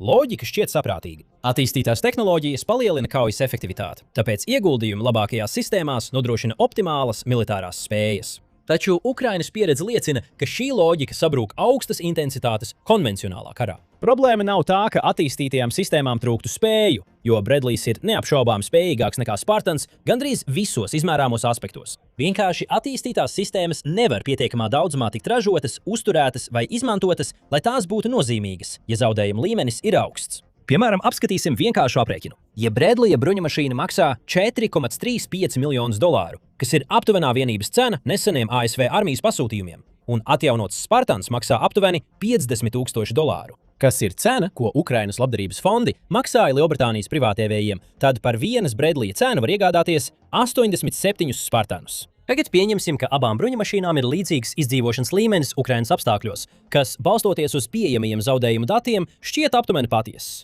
Pat ja katrs Bredlijs ir 3 reizes efektīvāks, un pat tas ir apspriežams drona pārpilnības apstākļos, Spartana parks nodrošina 22 reizes vairāk darbspējīgu transporta līdzekļu par to pašu ieguldījumu. Tās, protams, ļauj lētākiem transporta līdzeklim būt daudzpusīgākam un lietojamākam reālās kaujas situācijās. Ukrainas komandieri var nosūtīt Spartanus riskantās misijās, kas būtu nepieņemams risks ierobežotajiem Bredlija krājumiem. Viņi var novietot Spartanus priekšējās līnijās, kur ātra pastiprināšana ir svarīgāka par atsevišķu transporta līdzekļu spējām. Tas liecina, ka rietumu armijas ir pārāk koncentrējušās uz katras platformas spējām upurējot flotes izdzīvojamību, uzturēšanu un daudzumu. Pret nemierniekiem vērstās operācijās pret tehnoloģiski vājākiem pretiniekiem tas nebija svarīgi, jo vislabākā transporta līdzekļa esamība attaisnoja finansiālās izmaksas, ja varēja iznīcināt pretinieku, ciešot minimālus tehnikas vai cilvēku zaudējumus. Taču saskaroties ar līdzvērtīgiem pretiniekiem, kuriem ir moderni ieroči, daudzums un pieejamība var būt svarīgāki par nelieliem spēju uzlabojumiem. Stāsts par Spartānu, līdzīgi kā daudzi citi, vēl vairāk pastiprina naratīvu, ka karš Ukrainā nav konflikts starp pašām modernākajām militārajām tehnoloģijām, kur nelielas priekšrocības izšķir kaujas. Tas ir izsīkuma karš, kurā izšķiroša nozīme ir noturībai, pielāgošanās spējai un gribai. Šādā vidē alumīnija kaste uz kāpurķādēm no 1978. gada kļūst par frontes briesmoni. Nevis pateicoties sarežģītai elektronikai vai moderniem ieročiem, bet gan gudrai izmantošanai, ātrai pielāgošanai un karavīru atjautībai, kuri atsakās ļaut šīm kastēm izzust no atmiņas. Kā teica viens ukraiņu apkalpes loceklis, šī lieta tika izgatavota citā laikmetā, citam karam. Bet kaut kādā veidā tā iedaras arī šajā karā. Jo, kad uzdevums ir izdzīvot, uzticamība ir svarīgāka par spožiem uzlabojumiem. Ukrainai bija lemts zaudēt cīņu gaisā. Ar mazāku ugunsjaudu, skaitliskā mazākumā un bruņot ar novecojušiem padomju iznīcinātājiem, tās gaisa spēki tika prognozēti sabrukt dažu dienu laikā pēc Krievijas iebrukuma. Tā vietā Ukraina panāca pārsteidzošu pavērsienu, nevis sacenšoties ar Krieviju lidmašīnu skaita ziņā, bet gan izveidojot jauna veida gaisa spēku no pašiem pamatiem. Valsts mēroga drona tīkls, paši izgatavoti ieroči un rietumu iznīcinātāji tika pielāgoti ātrāk nekā kāds bija domājis. Un tagad, 2025. gadā, šis gaisa pārākums beidzot salauž Krievijas pretestību. Iedzināsimies, kā Ukraina pārvērtās no zemē piespiesta pastarīša par augošu gaisa milzi, pa ceļam pārrakstot kara noteikumus. Tas varētu izklausīties pārsteidzoši, bet kad 1991. gadā sabruka Padomju Savienība, Ukraina mantoja pasaulē 3. vai 4. lielāko gaisa spēku, atkarībā no tā, kam jautājat. Tas bija sadalīts starp divām atsevišķām bijušās Padomju armijas nozarēm – gaisa spēkiem un pretgaisa aizsardzības spēkiem. Sākot savu ceļu kā neatkarīgai valstī, viņu rīcībā bija 2000 lidaparātu, tostarp iznīcinātāji, stratēģiskie bumbvedēji un sarežģītas atbalsta sistēmas. Tie visi bija padomju tehnoloģiju virsotne, lai gan no 1980. gadu beigām. Tomēr, ja skatāmies uz skaitļiem, tikai ASV, Krievija un Ķīna bija priekšā gaisa spēku ziņā, lai gan Ķīnas vieta šajā sarakstā bija diskutabla. Taču tāpat kā daudzas citas postpadomju armijas, Ukrainas gaisa spēki kļuva par upuri gadu desmitiem ilgai nolaidībai, budžeta samazinājumiem un sāpīgajai realitātei. Uzturēt sarežģīto padomju laika tehniku bez Krievijas atbalsta. Līdz 2010. gadiem Ukraina bija atdevusi, pārdevusi vai atgriezusi 60% savu lidaparātu. Tas viss tika darīts, lai sektu valsts pieaugušos parādus vai izpildītu neuzbrukšanas līgumus ar pašu Krieviju, kas pazīstams kā Budapeštas memorands, kurā bija iekļauta arī ievērojama kodolgalviņu krājuma atdošana, kurus Krievija bija atstājusi Ukrainā pēc Padomju Savienības sabrukuma. Šie paši līgumi tik un tā tika pārkāpti līdz 2014. gadam. Tajā brīdī Ukrainas flotē bija aptuveni 200 kaujas lidaparātu aktīvā dienestā, un to modernizācijā no 1990. gadu konfigurācijām bija panākts niecīgs progress. Ukrainas gaisa spēku vadība ātri atzina, ka lielākā daļa valsts iznīcinātāju līdz 2030. gadam kļūs nederīgi. Šī bija skarba atzīšana, kas iezīmēja izmisīgo situāciju, ar kuru Ukraina saskartos, kad Krievija uzsāktu savu pilnamēroga iebrukumu. Ukrainas pašreizējās gaisa spēku transformācijas aizsākumi tika ielikti daudz agrāk nekā vairums cilvēku apzinās. Kad Krievija 2014. gadā anektēja Krimu un sāka savu hibrīdu karu Austrumu-Ukrainā, Ukrainas militārie līderi saprata, ka viņi saskaras ar eksistenciālu draudu, kas prasa būtiskas pārmaiņas. Ukrainas centieni apslāpēt Krievijas virzītos separātistu kustības valstī noveda arī pie tā, ka gada laikā tā zaudēja gandrīz pusi no saviem esošajiem gaisa spēkiem, samazinot lidaparātu floti līdz nedaudz vairāk nekā 200 vienībām. Tā bija viena no lielākajām kara laika gaisa spēku tehnikas zaudējuma epizodēm 21. gadsimtā tajā laikā. Turklāt pārējā flote bija vai nu bojāta, vai arī dažādos tehniskā nolaiduma stāvokļos, kas izraisīja atkārtotas pārbaudes un mēģinājumus salikt kopā darbspējīgus lidmašīnas un helikopterus no atgūtajām detaļām. Pēc Krievijas 2014. gada iebrukuma Ukrainas gaisa spēki uzsāka improvizētu kampaņu, lai pēc iespējas vairāk lidmašīnu atjaunotu darba kārtībā, un izsauca maksimāli daudz gaisa spēku rezervistu, cenšoties padarīt Ukrainas gaisa spēkus pēc iespējas gatavākus kaujai. Vēl svarīgāk, šī krīze iezīmēja Ukrainas pagrieziena punktu uz NATO apmācību metodēm un rietumu militāro domāšanu, kas vēlāk daļēji kļuva par tās panākumu iemeslu karā. Kad pienāca 2020. gads. Ukrainas labākie gaisa spēki bija divas nepilnas kaujas lidmašīnu brigādes, kuras sastāvēja no aptuveni 50 SU-27 flankeru iznīcinātājiem, kas ir līdzvērtīgi ASV F-15C. Tika uzskatīts, ka ap 30 no tiem bija darba kārtībā 2025. gada sākumā. Situācija bija vēl sarežģītāka, ņemot vērā, ka Ukrainai nebija neviena. Svarīgas pretgaisa aizsardzības spējas, piemēram, gaisa agrīnās brīdināšanas un vadības sistēmas, gaisa degvielas uzpildes lidmašīnas, digitālie datu savienojuma termināļi šo sistēmu savienošanai tīklā, modernās viedās munīcijas, no gaisa palaižamas spārnotās raķetes vai izlūkošanas un mēķēšanas konteineri. Runa nebija tikai par vecām lidmašīnām. Ukrainai trūka veselu spēju kategoriju, kuras mūsdienu gaisa spēki uzskata par būtiskām. Modernizācijas trūkuma iemesls ir sarežģīta tēma, kas prasa iedziļināties pirmskara ģeopolitikā un ekonomikā, taču īsumā to vislabāk skaidrot ar dažiem galvenajiem iemesliem. Pirmkārt, valsts esošais aviācijas parks joprojām pilnībā sastāvēja no padomju laika un padomju izcelsmes tehnoloģijām, kas netika ražotas pašā Ukrainā, un Krievija atteicās pārdot vairāk lidmašīnu valstī, kuru tā plānoja iebrukt. Otrkārt, Ukrainai 2000. gados bija ļoti slikta diplomātiskā un ekonomiskā pieredze. Pēc kārtas nākušās valdības mainījās starp proeiropeiskām un antieiropeiskām nostājām, visu laiku saglabājot vienus no augstākajiem korupcijas rādītājiem pasaulē. Finansējuma trūkums tieši noved pie trešā iemesla, jo Ukrainas militārais budžets pirms kara bija daudz zemāks nekā varētu sagaidīt, ņemot vērā tās lielumu un vēsturisko kontekstu. Ar aplēsēm, ka aizsardzības ministrijas kopējais budžets bija ap $1,782 miljardiem.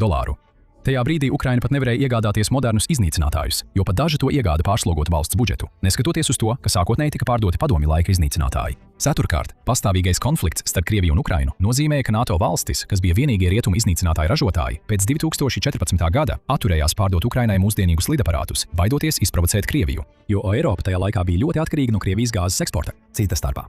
Ironiski, Atlantijas padome 2021. gadā publicēja ziņojumu, kurā tika norādīts, ka Ukrainas gaisa spēku vājums, ko izraisīja modernizācijas trūkums, bija viens no galvenajiem iemesliem, kāpēc tā joprojām atradās Krievijas uzmanības lokā turpmākai agresijai. Tātad Ukraina bija tādā kā bezizejas situācijā. Iegūstot modernizāciju, tas varētu atturēt Krieviju no uzbrukuma, bet Ukraina bija pārāk nabadzīga, lai iegādātos modernizāciju, un militāro iepirkumu līgumu parakstīšana ar NATO, kas prasītu gadus, lai tos pabeigtu, varētu izprovocēt Krieviju uzbrukumam. Tas viss izrādījās bezjēdzīgi līdz 2022. gada februārim, jo Krievija tāpat uzbruka. Bet tieši tur arī stāsts ieguva negaidītu pavērsienu. Ukrainas gaisa spēki nonāca situācijā, kur viņi bija pārspēti un skaitliski mazākumā, aptuveni 9-1 attiecībā uz operatīvajām lidmašīnām. Krievija arī iepriekšējos 20 gadus bija pilnveidojusi padomju konstrukcijas, kā rezultātā tās lidmašīnas bija vesela paudze priekšā elektronikas, navigācijas sistēmu un veiktspējas ziņā, vismaz uz papīra. Šī iemesla dēļ tika gaidīts, ka Krievijas kara plāns nodrošinās gaisa pārākumu dažu dienu laikā. Tā vietā Ukraina būtībā pilnībā apgāja tradicionālo ceļu uz gaisa spēju veidošanu. Tā vietā, lai mēģinātu sacensties ar Krieviju lidmašīna pret lidmašīnu, Ukraina koncentrējās uz savas gaisa telpas kontroli, izmantojot jaunās tehnoloģijas – dronus.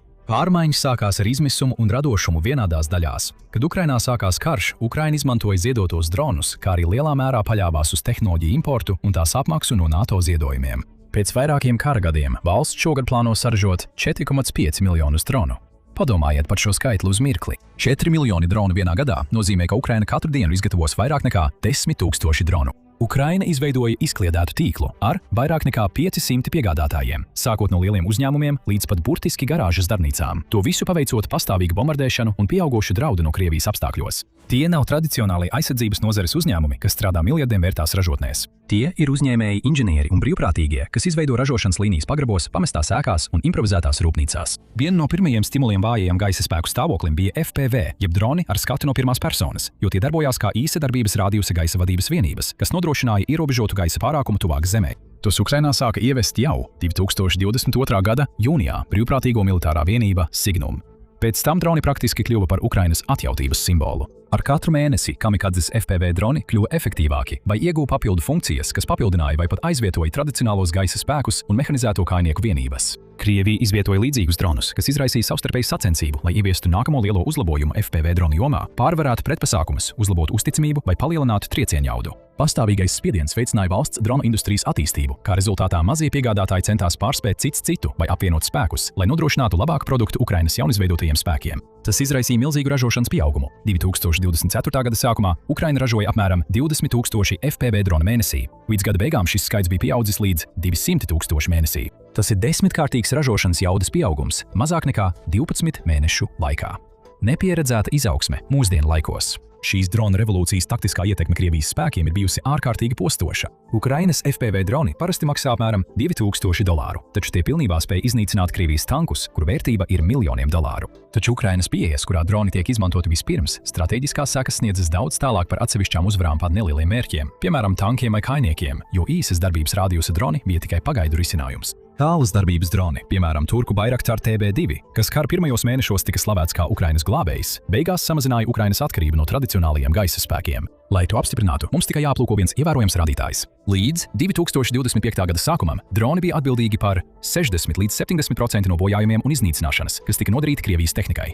Ukrainas improvizētās gaisa spējas faktiski bija efektīvāki Krievijas militāro spēju mazināšanā nekā tradicionālie spēki. Tas lielā mērā tiek skaidrots ar to, ka Ukraina spēja sistemātiski paplašināt savu operāciju geogrāfisko tvērumu, radot virkni nozīmīgu sasniegumu, kas pakāpeniski ievilka karu dziļāk Krievijas teritorijā. Agrīnie Ukrainas tālas darbības droni, piemēram, UJ-22, sākotnēji varēja trāpīt mērķiem līdz pat 500 jūdžu attālumā. Darbības rādijus, kas ļāva uzbrukt militāriem objektiem netālu no Krievijas robežas, taču lielākā daļa Krievijas strateģiskās infrastruktūras joprojām atradās drošā attālumā no Ukrainas sasniedzamības. Līdz 2024. gadam Ukrainas inženieri šo robežu ir paplašinājuši līdz vairāk nekā 600 jūdzēm, kas ļāva veikt triecienus mērķiem dziļi tradicionāli drošajā Krievijas teritorijā. Tas deva Ukrainai iespēju pastāvīgi uzbrukt munīcijas noliktavām vai svarīgām apgādes līnijām, kas veda no valsts ziemeļiem un austrumiem uz frontes līnijām. Turklāt tas nozīmēja, ka Maskava tagad atradās tālās darbības triecienu rādījusā, un uzbrukumi galvaspilsētas reģionam augusta beigās un septembrī izraisīja ievērojamu ažiotāžu NATO amatpersonu vidū. Ukrainai, spējot tieši apdraudēt Krievijas galvaspilsētu, NATO radās stimuls atļaut izmantot ziedotās, dārgās un postošās tālās darbības raķetes ārpus Ukrainas teritorijas. Pēkšņi iespēja nosūtīt Vācijas Taurus raķetes uz Ukrainu nozīmēja, ka tās tagad varētu mērķēt uz svarīgiem nocietinātiem infrastruktūras objektiem, piemēram, tiltiem un patvertnēm, jo Taurus ir viens no retajiem ieročiem, kas spēj caursist nocietinātus mērķus.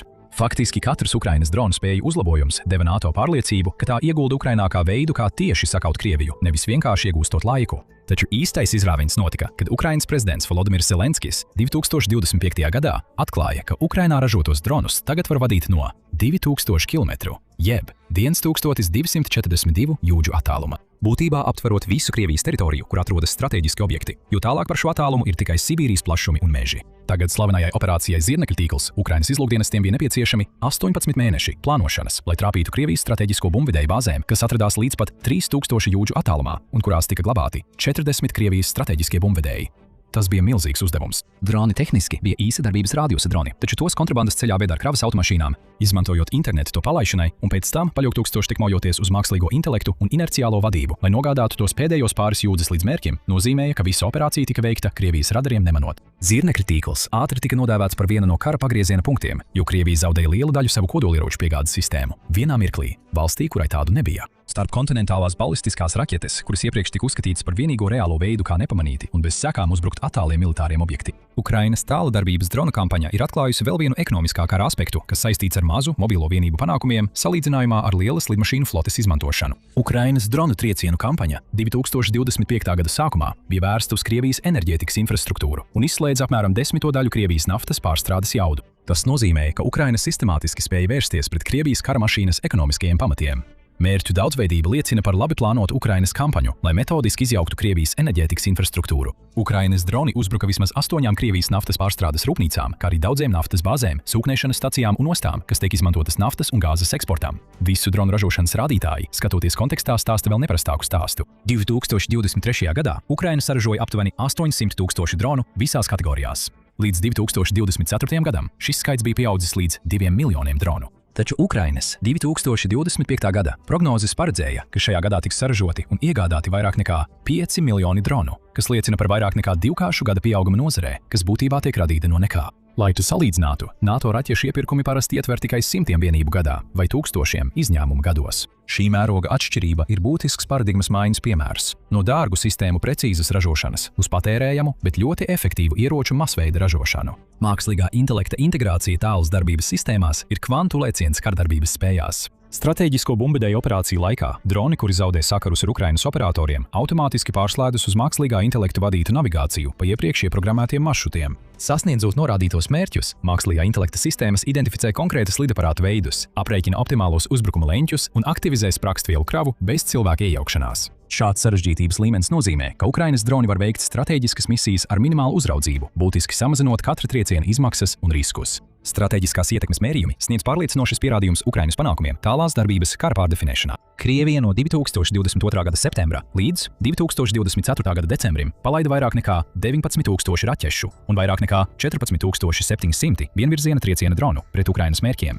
kas nozīmē milzīgu resursu izlietojumu ar ierobežotu strateģisko efektu. Savukārt Ukrainas ievērojami mazākais tāls darbības trieciena dronu skaits panāca nesamērīgi lielu ietekmi, mērķējot uz augstas vērtības infrastruktūru, strateģiskajām ieroču sistēmām un ekonomiskajiem pudeles kakliem. Trešdaļas Krievijas strateģisko bumbvedēju flotes iznīcināšana vienā triecienā bija tikai ķirsītis uz tortes, jo tas apstiprināja, ka Ukraina ir izstrādājusi ieročus, kurus Krievija nevar uzticami neutralizēt. Ukraina būtībā bija atrisinājusi savu skaitliskā mazākuma problēmu, izveidojot pilnīgi jaunu gaisa kara kategoriju. Tādu, kas uzsvēra daudzumu, pielāgojamību un izmaksu efektivitāti, nevis tradicionālos rādītājus kā ātrums un kravnesība. Tomēr tas nenozīmē, ka Ukraina neatteiktos pieņemt arī tradicionālās gaisa sistēmas. Galu galā, droniem nav tādas pašas klātbūtnes kā iznīcinātāju flotei, kas nolaižas un bombardē militāro bāzi vai iznīcina mehanizēto kājnieku vienību. Kamēr Ukraina revolucionizēja kardarbību ar dronu palīdzību, tā arī ieguva pietiekami daudz laika, mēdīju uzmanības un diplomātiskās labvēlības, lai panāktu, ka NATO sniedz apjomīgākas palīdzības paketes. NATO beidzot izrādīja atbalstu 2024. gadā, kad tika piegādāta pirmā F-16 lidmašīna partija no Nīderlandes, Norvēģijas un Dānijas.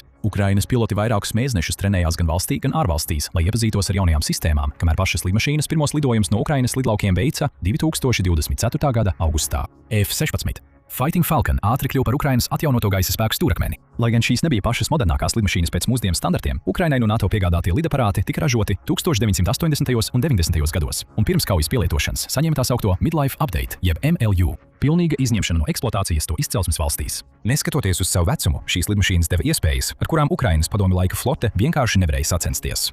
Piemēram, F-16 AN/ALQ-131 elektroniskās pretpasākumu konteineri izrādījās nenovērtējamas. Šīs sistēmas traucēja un mulsināja Krievijas radarus, radot ēnas, atbalsis vai viltus attēlus, kas padarīja lidmašīnu notēmēšanu daudz grūtāku. Šo F-16 efektivitāti pārsniedza pat visoptimistiskākās prognozes. 2024. gada 13. decembrī jauns Ukrainas F-16 pilots paveica to, ko neviens iepriekš nebija izdarījis. Vienā kaujas izlidojumā notriecas 6 Krievijas spārnotās raķetes. 4 tika iznīcināts ar gaisa raķetēm, bet pārsteidzoši pilots iznīcināja vēl 2 raķetes, izmantojot tikai lidmašīnas M61A1 stobru lielgabalu. Šis sasniegums bija īpaši nozīmīgs, jo Krievija bija uzsākusi masīvu gaisa uzbrukumu, izvēršot gandrīz 200 dronus kopā ar 93 spārnotajām raķetēm un hiperskaņas Kinžal ieročiem. Francijas ieguldījums ar Mirage 2000 iznīcinātājiem pievienoja vēl vienu slāni Ukrainas pretgaisa aizsardzības tīklam. Mirage 2000 tika izvietota kopā ar F-16 2025. gada martā, lai atvairītu masīvu Krievijas uzbrukumu, kurā tika izmantotas 70 raķetes un aptuveni 200 tālas darbības droni.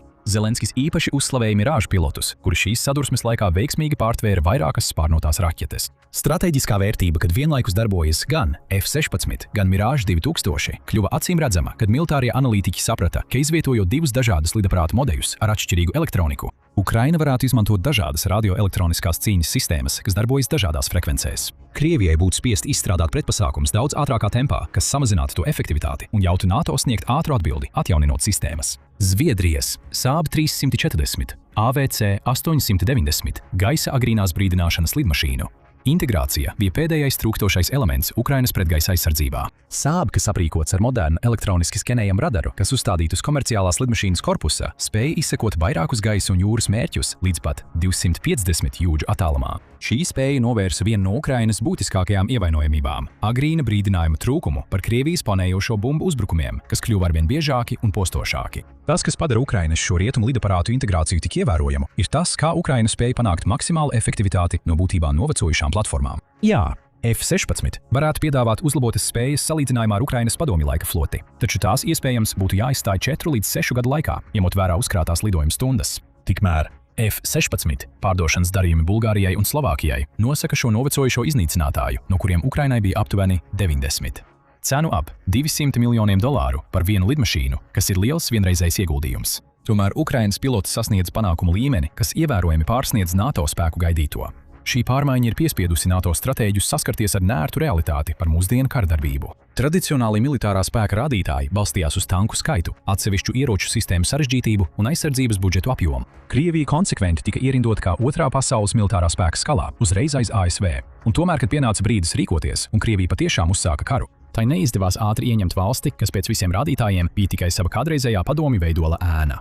Ukrainas panākumi liecina, ka nākotnes konfliktos uzvarēs tās puses, kas spēs ātri pielāgoties, ieviest inovācijas un palielināt mazāku, bet daudzskaitlīgāku sistēmu ražošanu. Nevis paļaujoties uz dārgām, sarežģītām platformām, kuru izstrāde un ieviešana prasa gadus. Šīs pārmaiņas sekas ir dziļas un attiecas arī uz dažām no visvairāk slavētajām militārajām sistēmām pasaulē. NATO modernās sistēmas, piemēram, Patriot raķešu baterijas un augstas precizitātes HIMARS raķešu sistēmas, lai gan katra atsevišķi ir iespaidīga, tomēr ir bijis grūti līdzināties Ukrainas uz droniem balstītās pieejas izmaksu efektivitātei. Galu galā Patriot ir izstrādāts, lai palaistu vairāku miljonu dolāru vērta pārtvērēju raķeti pret vairāku miljardu dolāru balistisko ieroci, nevis lai notriektu lētus un plaši pieejamus dronus un planējošās bumbas no debesīm. Līdzīgi arī HIMARS raķetes ir ierobežotas ar to, cik daudz NATO var saražot, saglabājot savas iekšējās rezerves, jo tieši tā tiek strukturētas ziedojuma piegādes, ņemot vērā, ka Ukraina tās neražo. Pat tad drona izvietošanas sistēmas ir praktiski niecīgi lētas, salīdzinot ar dārgajiem HIMARS palaišanas iekārtām, un tās var pārvietot un noņemt jebkur un jebkad, kad tas ir nepieciešams. Ukrainā visticamāk ir mazāk nekā 50 HIMARS sistēmu, kas padara tās par niecīgu daļu, salīdzinot ar to, cik daudz dronu katru dienu tiek izmantoti no abām konflikta pusēm. Varbūt visvairāk liecina tas, kā citas lielvaras ir reaģējušas uz Ukrainas inovācijām. Savienotās valstis uzsāka Replicator programmu, kas it kā bija vērsta uz Ķīnas dronu un gaisa spēku spēju neutralizēšanu. Tomēr patiesais iemesls šīs programmas pastāvēšanai ir atrodams pašā nosaukumā – atkārtot Ukrainas panākumus lēto, augstas ražības dronu sistēmu decentralizētā ražošanā. NATO Polijā izveidoja kopīgu NATO-Ukrainas analīzes, apmācību un izglītības centru, aicinot Ukrainas izstrādātājus pilnveidot Eiropas novecojušos militāros konceptus. Tikmēr Tautas atbrīvošanas armija, kas ir Ķīnas militāro spēku pomposas nosaukums, pilnībā pārstrukturēja savu strateģiskā atbalsta spēku 3 nozarēs, kuras izstrādās tādas pašas dronu elektroniskās kardarbības operācijas, kādas ir pilnveidojusi Ukraina. Valstis, kas gadu desmitiem bija pilnveidojušas dārgas, sarežģītas ieroču sistēmas, tagad cenšas mācīties no Ukrainas, kura kara sākumā saskārās ar prognozēm, ka tā kritīs 3 dienu laikā. Un šī tendence neuzrāda nekādas palēnināšanās pazīmes, jo katrs jauns ziņojums vēsta par vēl vienu jaunu veidu, kā Ukraina izmantojusi savas ierobežotās gaisa spējas. Galu galā Ukraina turpina aicināt uz vēl lielāku iznīcinātāju un lidmašīnu ziedojumu sniegšanu Ukrainai. Zelenskis 2024. gadā atkal norādīja, ka vairāk nekā 120 F-16 būtu labs sākums, lai aizpildītu valsts gaisa aizsardzības sistēmu robus. Kopējais F-16 un Mirage 2000. Skaits, ko viņi bija ieguvuši līdz 2025. gada vidum, tikko pārsniedza 100, un tas bija vēl pirms Krievija sāka masveidā izmantot planējošās bumbas, kuras īpaši prasa gan iznīcinātājus, gan tradicionālās pretgaisa aizsardzības sistēmas pilnīgai aizsardzībai. Eiropas valstis šķiet vienotākas nekā jebkad agrāk, lai sniegtu šo palīdzību, kas dod cerību, ka Ukraina piespiedīs Krieviju piekrist miera sarunām, vai riskiet zaudēt vēl vairāk cilvēku un tehnikas. Krīma jau ilgu laiku ir bijusi Vladimira Putina agresijas kampaņas pret Ukrainu kroņa dārgakmens. Tā ir vienīgā Ukrainas teritorija, kuru viņš ir spējis sagrābt, veicot nelikumīgu aneksiju. Un tā ir pussala, no kuras viņš domāja, ka Krievija varēs nodarīt milzīgu postu, kad viņš sāka pilna mēroga karu pret Ukrainu. Milzīgs posts tiek nodarīts, bet to nedara Krievija. 2 nedēļu laikā Ukraina ir sarīkojusi Krimā īstu elli, iznīcinot dažus no svarīgākajiem Krievijas militārajiem resursiem. Putins zaudē visu, un viņš arvien vairāk tuvojas tam, lai zaudētu pašu Krimu. Putins jutīsies tā, it kā būtu redzējis spoku. Patiesībā viņš neko vispār neredzēja, līdz tas spoks uzbruka. 5. decembrī laikraksts Kyiv Post ziņoja, ka Ukrainas spoku vienība 2 nedēļu laikā okupētajā Krimā trāpīja pat 8 Krievijas mērķiem. Tas atkal un atkal pierādīja, ka Krievijas Krimas pretgaisa aizsardzība nespēja neko izdarīt, lai apturētu Ukrainas dronus. Starp objektiem, kas tika iznīcināti šī ilgstošā uzbrukuma laikā, bija lidmašīna, vairākas radiolokācijas sistēmas un loģistikas infrastruktūra, ko Krievija izmanto karavīru un tehnikas pārvietošanai pa Krimas pussalu. Ziņas par triecieniem nāk no Ukrainas militārās izlūkošanas jeb HUR, kas izmantoja Telegram, lai precīzi izskaidrotu, ko spoki bija spējuši paveikt. Ukrainas aizsardzības ministrijas HUR speciālās vienības meistari, spoki, turpina metodisku demilitarizāciju pagaidām okupētajā pussalā, teikts HUR paziņojumā. Pēdējo 2 nedēļu laikā ir veikti 8 precīzi triecieni okupantu militārajai infrastruktūrai. 8 veiksmīgi triecieni 2 nedēļās nav tikai sāpīgi Putinam, tas ir pazemojoši.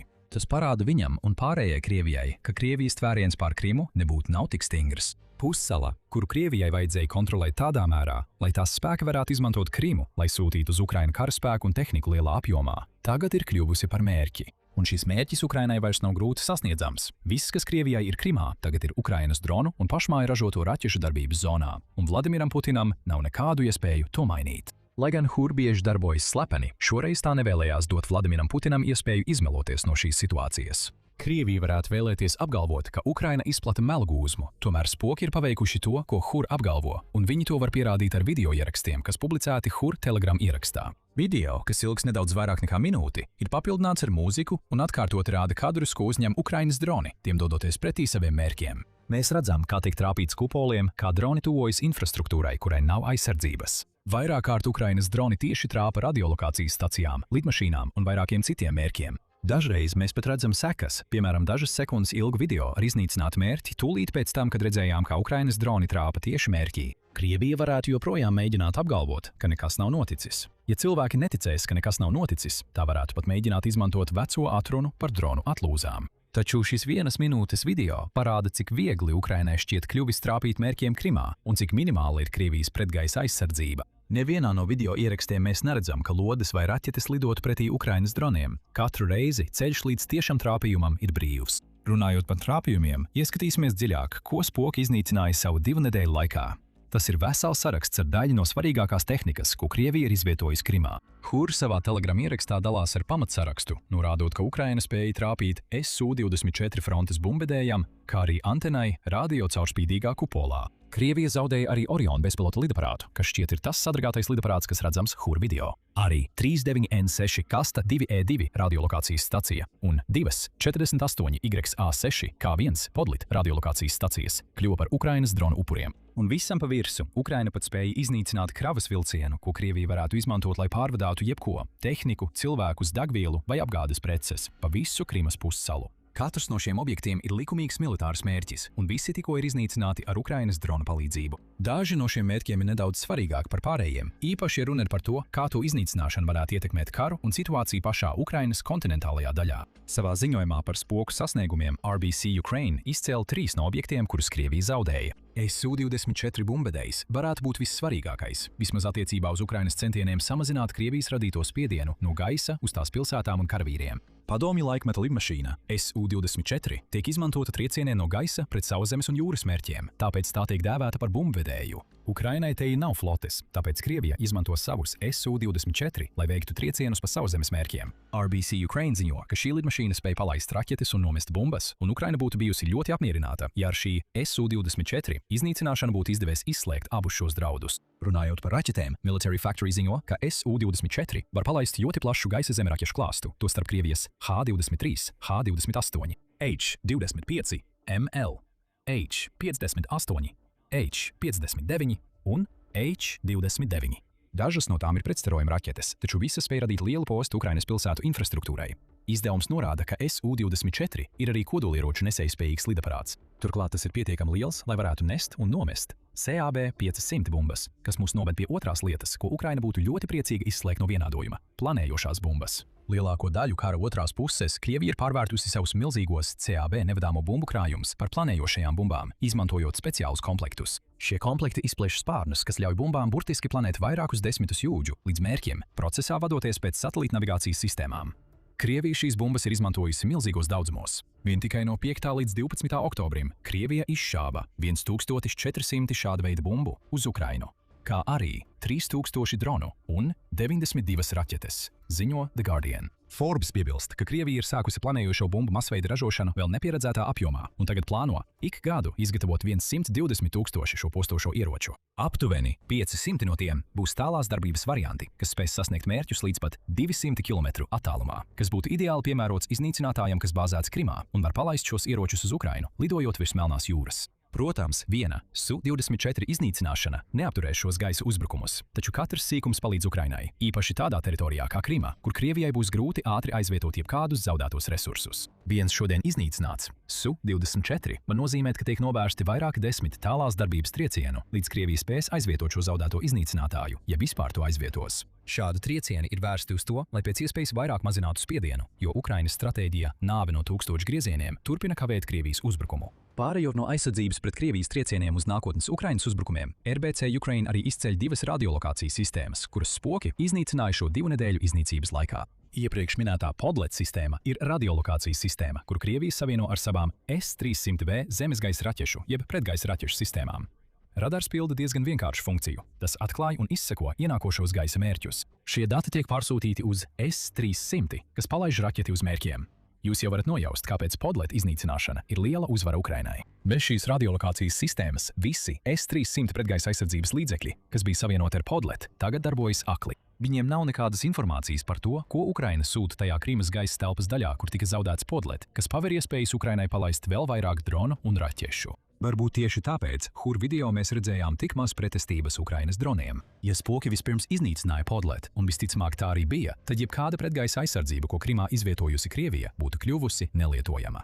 Tad ir arī Kasto 2E2 radiolokācijas stacija. Tā pilda līdzīgu funkciju kā Podlet, lai gan šī ir apļveida skenēšanas radiolokācijas stacija, kas spēj atklāt, izsekot un pat identificēt gaisa mērķus. Tāpat specializējas mērķu izsekošanā, kas lido zemā augstumā, kas pilnībā raksturo Ukrainas dronus. Tuvāk zemē lidojošos Ukrainas dronus Krievijas pretgaisa aizsardzībai ir daudz grūtāk atklāt, kā to skaidroja 2023. gada decembra Krievijas ziņojums, ar kuru dalījās Forbes. Ziņojumā tika apskatīta Krievijas pretgaisa aizsardzības sistēma TOR, tostarp teikts. Praktiskā pieredze, eksperimentāli šaujot uz maziem mērķiem ar TOR, liecina par zemu to iznīcināšanas efektivitāti. Galvenie iemesli tam ir zenītraķešu kaujas galviņas detonācijas vadības sistēmas nepilnības, kā arī lielas kļūdas mērķa izsekošanā un zenītraķetes vadībā uz maza izmēra bezpilota lidaparātiem. Tādi radari kā Castor 2E2 ir paredzēti, lai pārvarētu šīs pretgaisa aizsardzības vājās vietas cīņā pret droniem. Patiesi, RBC Ukraine ziņo, ka šī radiolokācijas stacija spēj atklāt dronus, spārnotās raķetes un pat lidmašīnas, kas spēj saplūst ar reljefu. Castor 2E2 ir ārkārtīgi svarīgs Krievijai, jo īpaši tāpēc, ka sistēmas iegūtie dati var tikt pārsūtīti gan uz zemes bāzētajām pretgaisa aizsardzības sistēmām, gan arī uz Krievijas gaisa spēkiem. Tas padara šo radaru noderīgu gan uzbrukumā, gan aizsardzībā, kas savukārt padara to par vērtīgāku mērķi nekā Podlet, kuru mēs pieminējām iepriekš.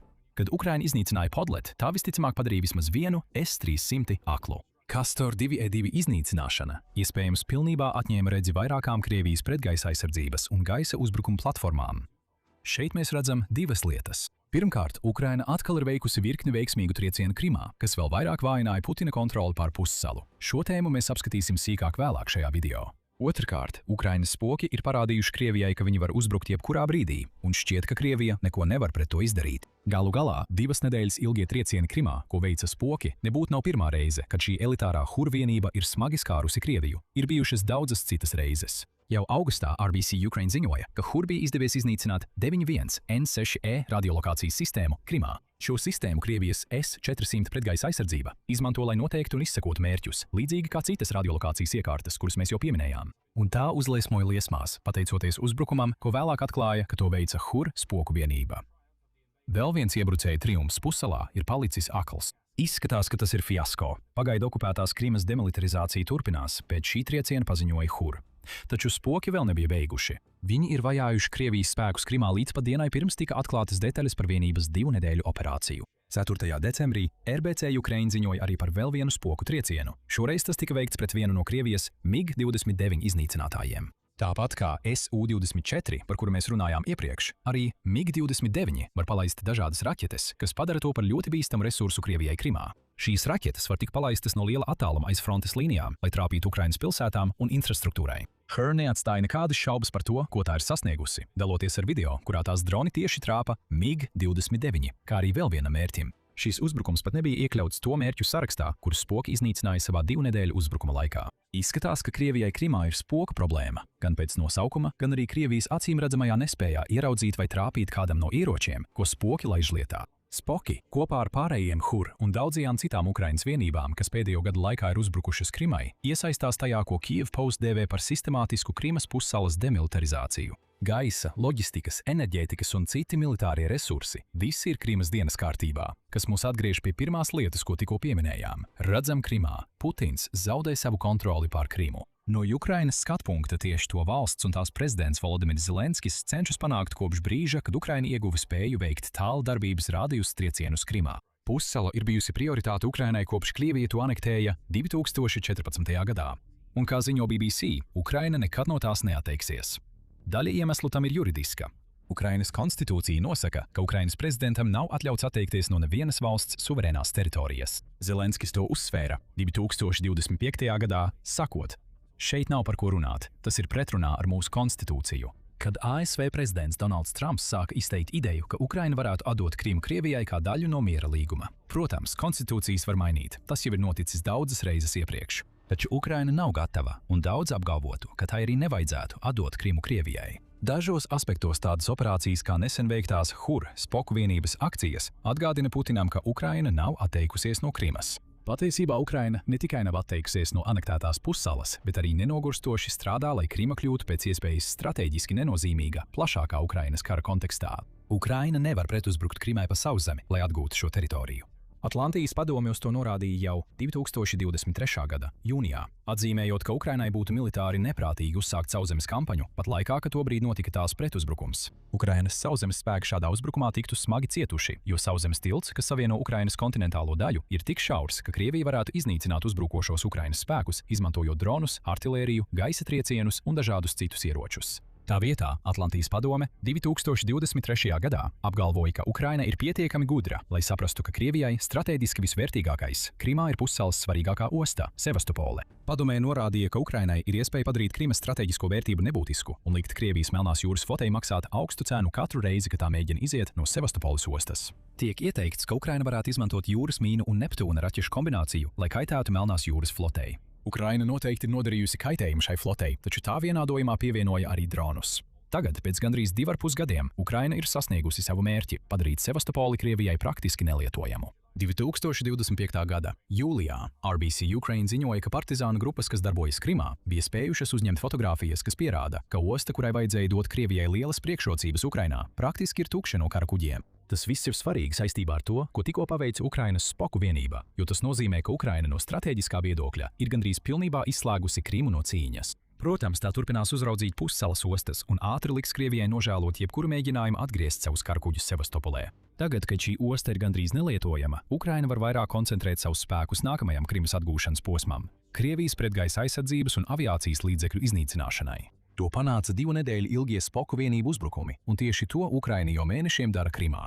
Ar katru iznīcināto radiolokācijas staciju Ukrainas droniem atveras jauns gaisa koridors. Katrs iznīcinātājs ir lidmašīna, kas vairs nevar palaist raķetes un bumbas uz Ukrainas kontinentālo daļu. Pamazām Ukraina grauj Putina militāro spēku Krimā, tādējādi vājinot Krievijas līderu varu šajā reģionā. Un tas viss tiek panākts, neupurējot nevienu Ukrainas karavīru sauszemes uzbrukumā. Pretuzbrukums Krimā nenotiks. Volodimirs Zelenskis pats to teica, atbildot uz Trumpa komentāriem, ka Ukrainai nav ieroču, kas nepieciešami, lai ar spēku atgūtu Krimu. Aprīlī Ukrainas prezidents sacīja, tā ir taisnība, ko saka prezidents Trumps. Es viņam piekrītu, ka mums pašlaik nav pietiekami daudz ieroču. Ieroču, nevis cilvēku, jo mūsu cilvēki ir svarīgāki, pats svarīgākais. Bet nav taisnība teikt, ka mums nav armijas. Ja tā būtu, vai tas nozīmē, ka Ukrainas Krimas kampaņa ir veltīga? Nekādā gadījumā. Kā Volodimirs Zelenskis norādīja, Ukrainas mērķis ir vājināt Putina tvērienu pār Krimu, vienlaikus uzsverot rietumiem, ka ir nepieciešams lielāks diplomātiskais un ekonomiskais spiediens, lai šo tvērienu atslābinātu. Šīs ir nepietiekami novērtētais aspekts Krimas kontrolē, ko īsteno Krievija. Šī kontrole prasa resursus, gan cilvēku, gan naudas ziņā. Kā ziņo Kievan Independent, kopš 2014. gada Krievija ir pārvietojusi līdz pat 800 000 papildu Krievu uz Krimu. Pat pirms kara Ukrainā sākuma tāda medija kā Jamestown Foundation norādīja, ka Krievija iegulda miljardiem dolāru Krimā, lai atbalstītu pussalas budžetu. Tikai 2021. gadā Krievija bija paredzējusi iztērēt 1,5 miljardus dolāru Krimā, kas veidoja 68% no reģiona budžeta, tikai lai uzturētu pussalu finansiāli virs ūdens. Pieskaitot visu militāro tehniku, kas ir izvietota un iznīcināta Krimā, Maskavai rodas ļoti liels rēķins. Tāds ir spoku rīcības mērķis. Katrs papildu dolārs, ko Krievijai nākas iztērēt Krimas pussalas pastiprināšanai ar jaunajiem ieročiem un pretgaisa aizsardzību, ir nauda, ko Putins nevar iztērēt ieročiem Ukrainas kontinentālajai daļai. Un Putins nevar vienkārši nesūtīt vairāk ieroču uz Krimu. 1,6 miljoni Krievu, kas šobrīd tur dzīvo, justos pamesti, un viņi varētu nolemt, ka vairs nevēlas dzīvot arvien aktīvākā kara zonā. Ja šie Krievi aizbrauc, Putinam ir vēl mazāka kontrole pār Krimu. Tātad Ukraina nostāda Putinu bezizejas situācijā, vai nu tērēt vairāk līdzekļu Krimai, vai arī riskēt zaudēt cilvēku pieplūdumu, ko viņš izmanto kā sviru, lai pamatotu savas pretenzijas uz pussalu. Jebkurā gadījumā Ukraina uzvar, Putina kontrole vājinās. Kas attiecas uz spokiem, mēs iedomājamies, ka nebūs ilgi jāgaida, līdz dzirdēsim runas par to, ka tie atkal drīzāk agrāk nekā vēlāk atgriezīsies vajāt Krimu. Un ne tikai Krimā, Putina kontrole un ietekme vājinās. Krievijas prezidents pārāk izkliedē savus spēkus, īpaši Moldovā. Tagad viņš ir ceļā uz to, lai zaudētu Piedņestru, jo viņa izolētie karavīri šajā reģionā nespēj stāties pretī rietumu reformām Moldovā. Karš Ukrainā tuvojas savam 4. gadam, un abas puses dara visu iespējamo. Katrs zemes centimetrs ir kļuvis par kaujas lauku, jo Ukraina un Krievija cenšas iegūt taktisko, stratēģisko un tehnoloģisko pārākumu, bet paskatīsimies uz to no malas. Kad Krievijas tā sauktā speciālā militārā operācija sākās, Ukrainas armija bija ievērojami mazāka un vājāka nekā Krievijas. Tika plaši uzskatīts, ka Krievijai ir otrs spēcīgākais militārais spēks pasaulē, un lielākā daļa analītiķu domāja, ka Ukraina neizturēs vairāk par dažām nedēļām. Un tomēr, te mēs esam. Ukraina ne tikai noturējusi savas pozīcijas, bet arī spējusi atvairīt Krievijas uzbrukumus un pat veikt pretuzbrukumus, kas ir šokējuši visu pasauli. Kā tas notika? Kā Ukraina, kas tika uzskatīta par vājāko, spēja stāties pretī globālai lielvarai? Šajā video mēs jūs iepazīstināsim ar kara pirmajām dienām, izšķirošajām taktikām un stratēģijām, kas palīdzēja Ukrainai izdzīvot, kā arī ar sasniegumiem, kas mainīja kara gaitu. Bet vispirms apskatīsim, cik liela bija militārā disproporcija, kad karš sākās. CNN ziņojumā, kas datēts ar 2022. gada 25. februārī, ir sniegtas vienas no precīzākajām aplēsēm par Krievijas un Ukrainas militāro spēku tajā laikā. Krievijas aktīvais karaspēks tika lēsts apmēram 900,000 karavīru, salīdzinot ar Ukrainas 196,000, kas deva tai apmēram 4,5 reizes lielāku cilvēku resursu pārākumu gaidāmajā konfliktā. Iespējams, vislielākā cilvēku resursu atšķirība bija gaisa spēkos, kur Krievija pārspēja Ukrainu aptuveni 5 reizes – 165,000 pret 35,000 kopējā personāla. Jāatzīmē, ka Krievija neiesaistīja un arī nevarēja iesaistīt visus savus spēkus, lai iebrukumā sākumā ieiet Ukrainā. Tā vietā ziņojumā tika norādīts, ka iebrukumam tika izmantoti no 160,000 līdz 200,000 karavīru no valsts, 300,000 sauszemes spēku. No otras puses, Ukraina kaujās iesaistīja apmēram 120,000 kānieku. Būtībā, lai gan kara sākumā Ukraina bija ļoti neizdevīgā situācijā, Krievija patiesībā neizmantoja visus savus spēkus, kā bieži tika apgalvots, ka tā darīs. Daļēji tas bija saistīts ar loģistiku un vēsturi. Vienkārši sakot, daļa Krievijas armijas sastāv no obligātā dienesta karavīriem, proti karavīriem, kas tiek iesaukti regulāri un dienē īsāku laiku nekā līguma karavīri. Saskaņā ar šo precedentu, obligātā dienesta karavīrus nedrīkst izvietot ārpus Krievijas teritorijas, kas ir sekas iepriekšējiem Padomju Afganistānas karam 1980. gados, kad padomju zaudējumi 10 gadu laikā sasniedz apmēram 670,000. Pēc kara beigām Krievijas iedzīvotāji aicināja valdību nepieļaut turpmāku karavīru nosūtīšanu uz ārzemēm, un šī prasība šķietami tika ņemta vērā. Pat Vladimirs Putins šķiet ievēro šo precedentu, neskatoties uz valsts bēdīgo pieredzi pašreizējā konfliktā. Taču iespējams galvenais iemesls, kāpēc Krievija neiesaistīja visus savus kainiekus Ukrainā, vairāk atbilst iepriekšējām taktikām un plāniem. Karš Ukrainā varētu tikt uzskatīts par eskalāciju un iespējams pat dabisku konfliktu attīstību, kas sākās pirms vairāk nekā 10 gadiem ar Krievijas veiktu Krimas aneksiju. Un šajā notikumā Krievijai izdevās pārņemt vienu no Ukrainas reģioniem gandrīz bez šāvieniem.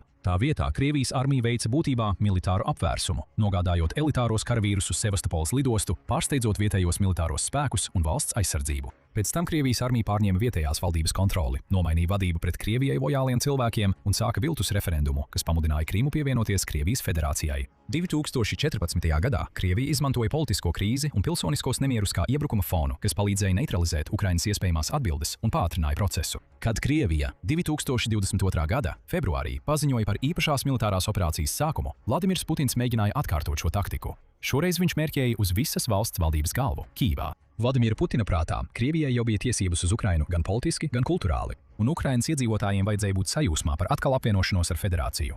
Viņš uzskatīja, valsts kodols neizrādīs neko vairāk kā simbolisku pretestību.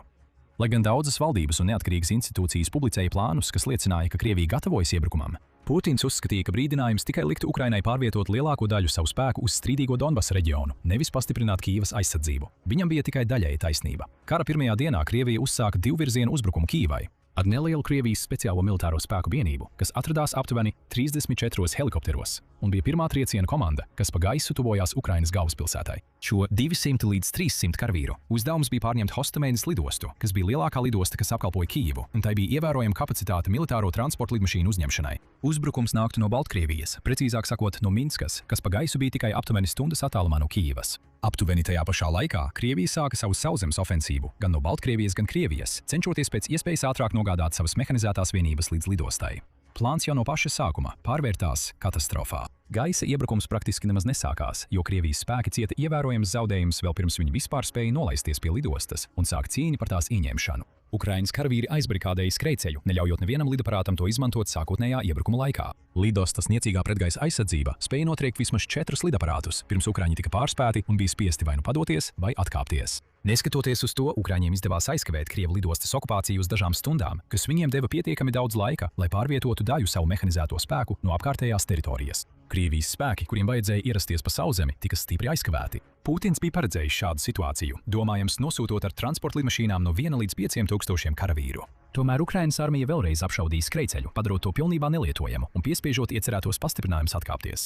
Ar okupētu lidostu, kur viņi nevarēja izmantot, un sauszemes karaspēku, kas sastapās ar daudz lielāku pretestību nekā bija gaidīts, Krievijas karavīri nespēja pielāgoties jaunajai situācijai.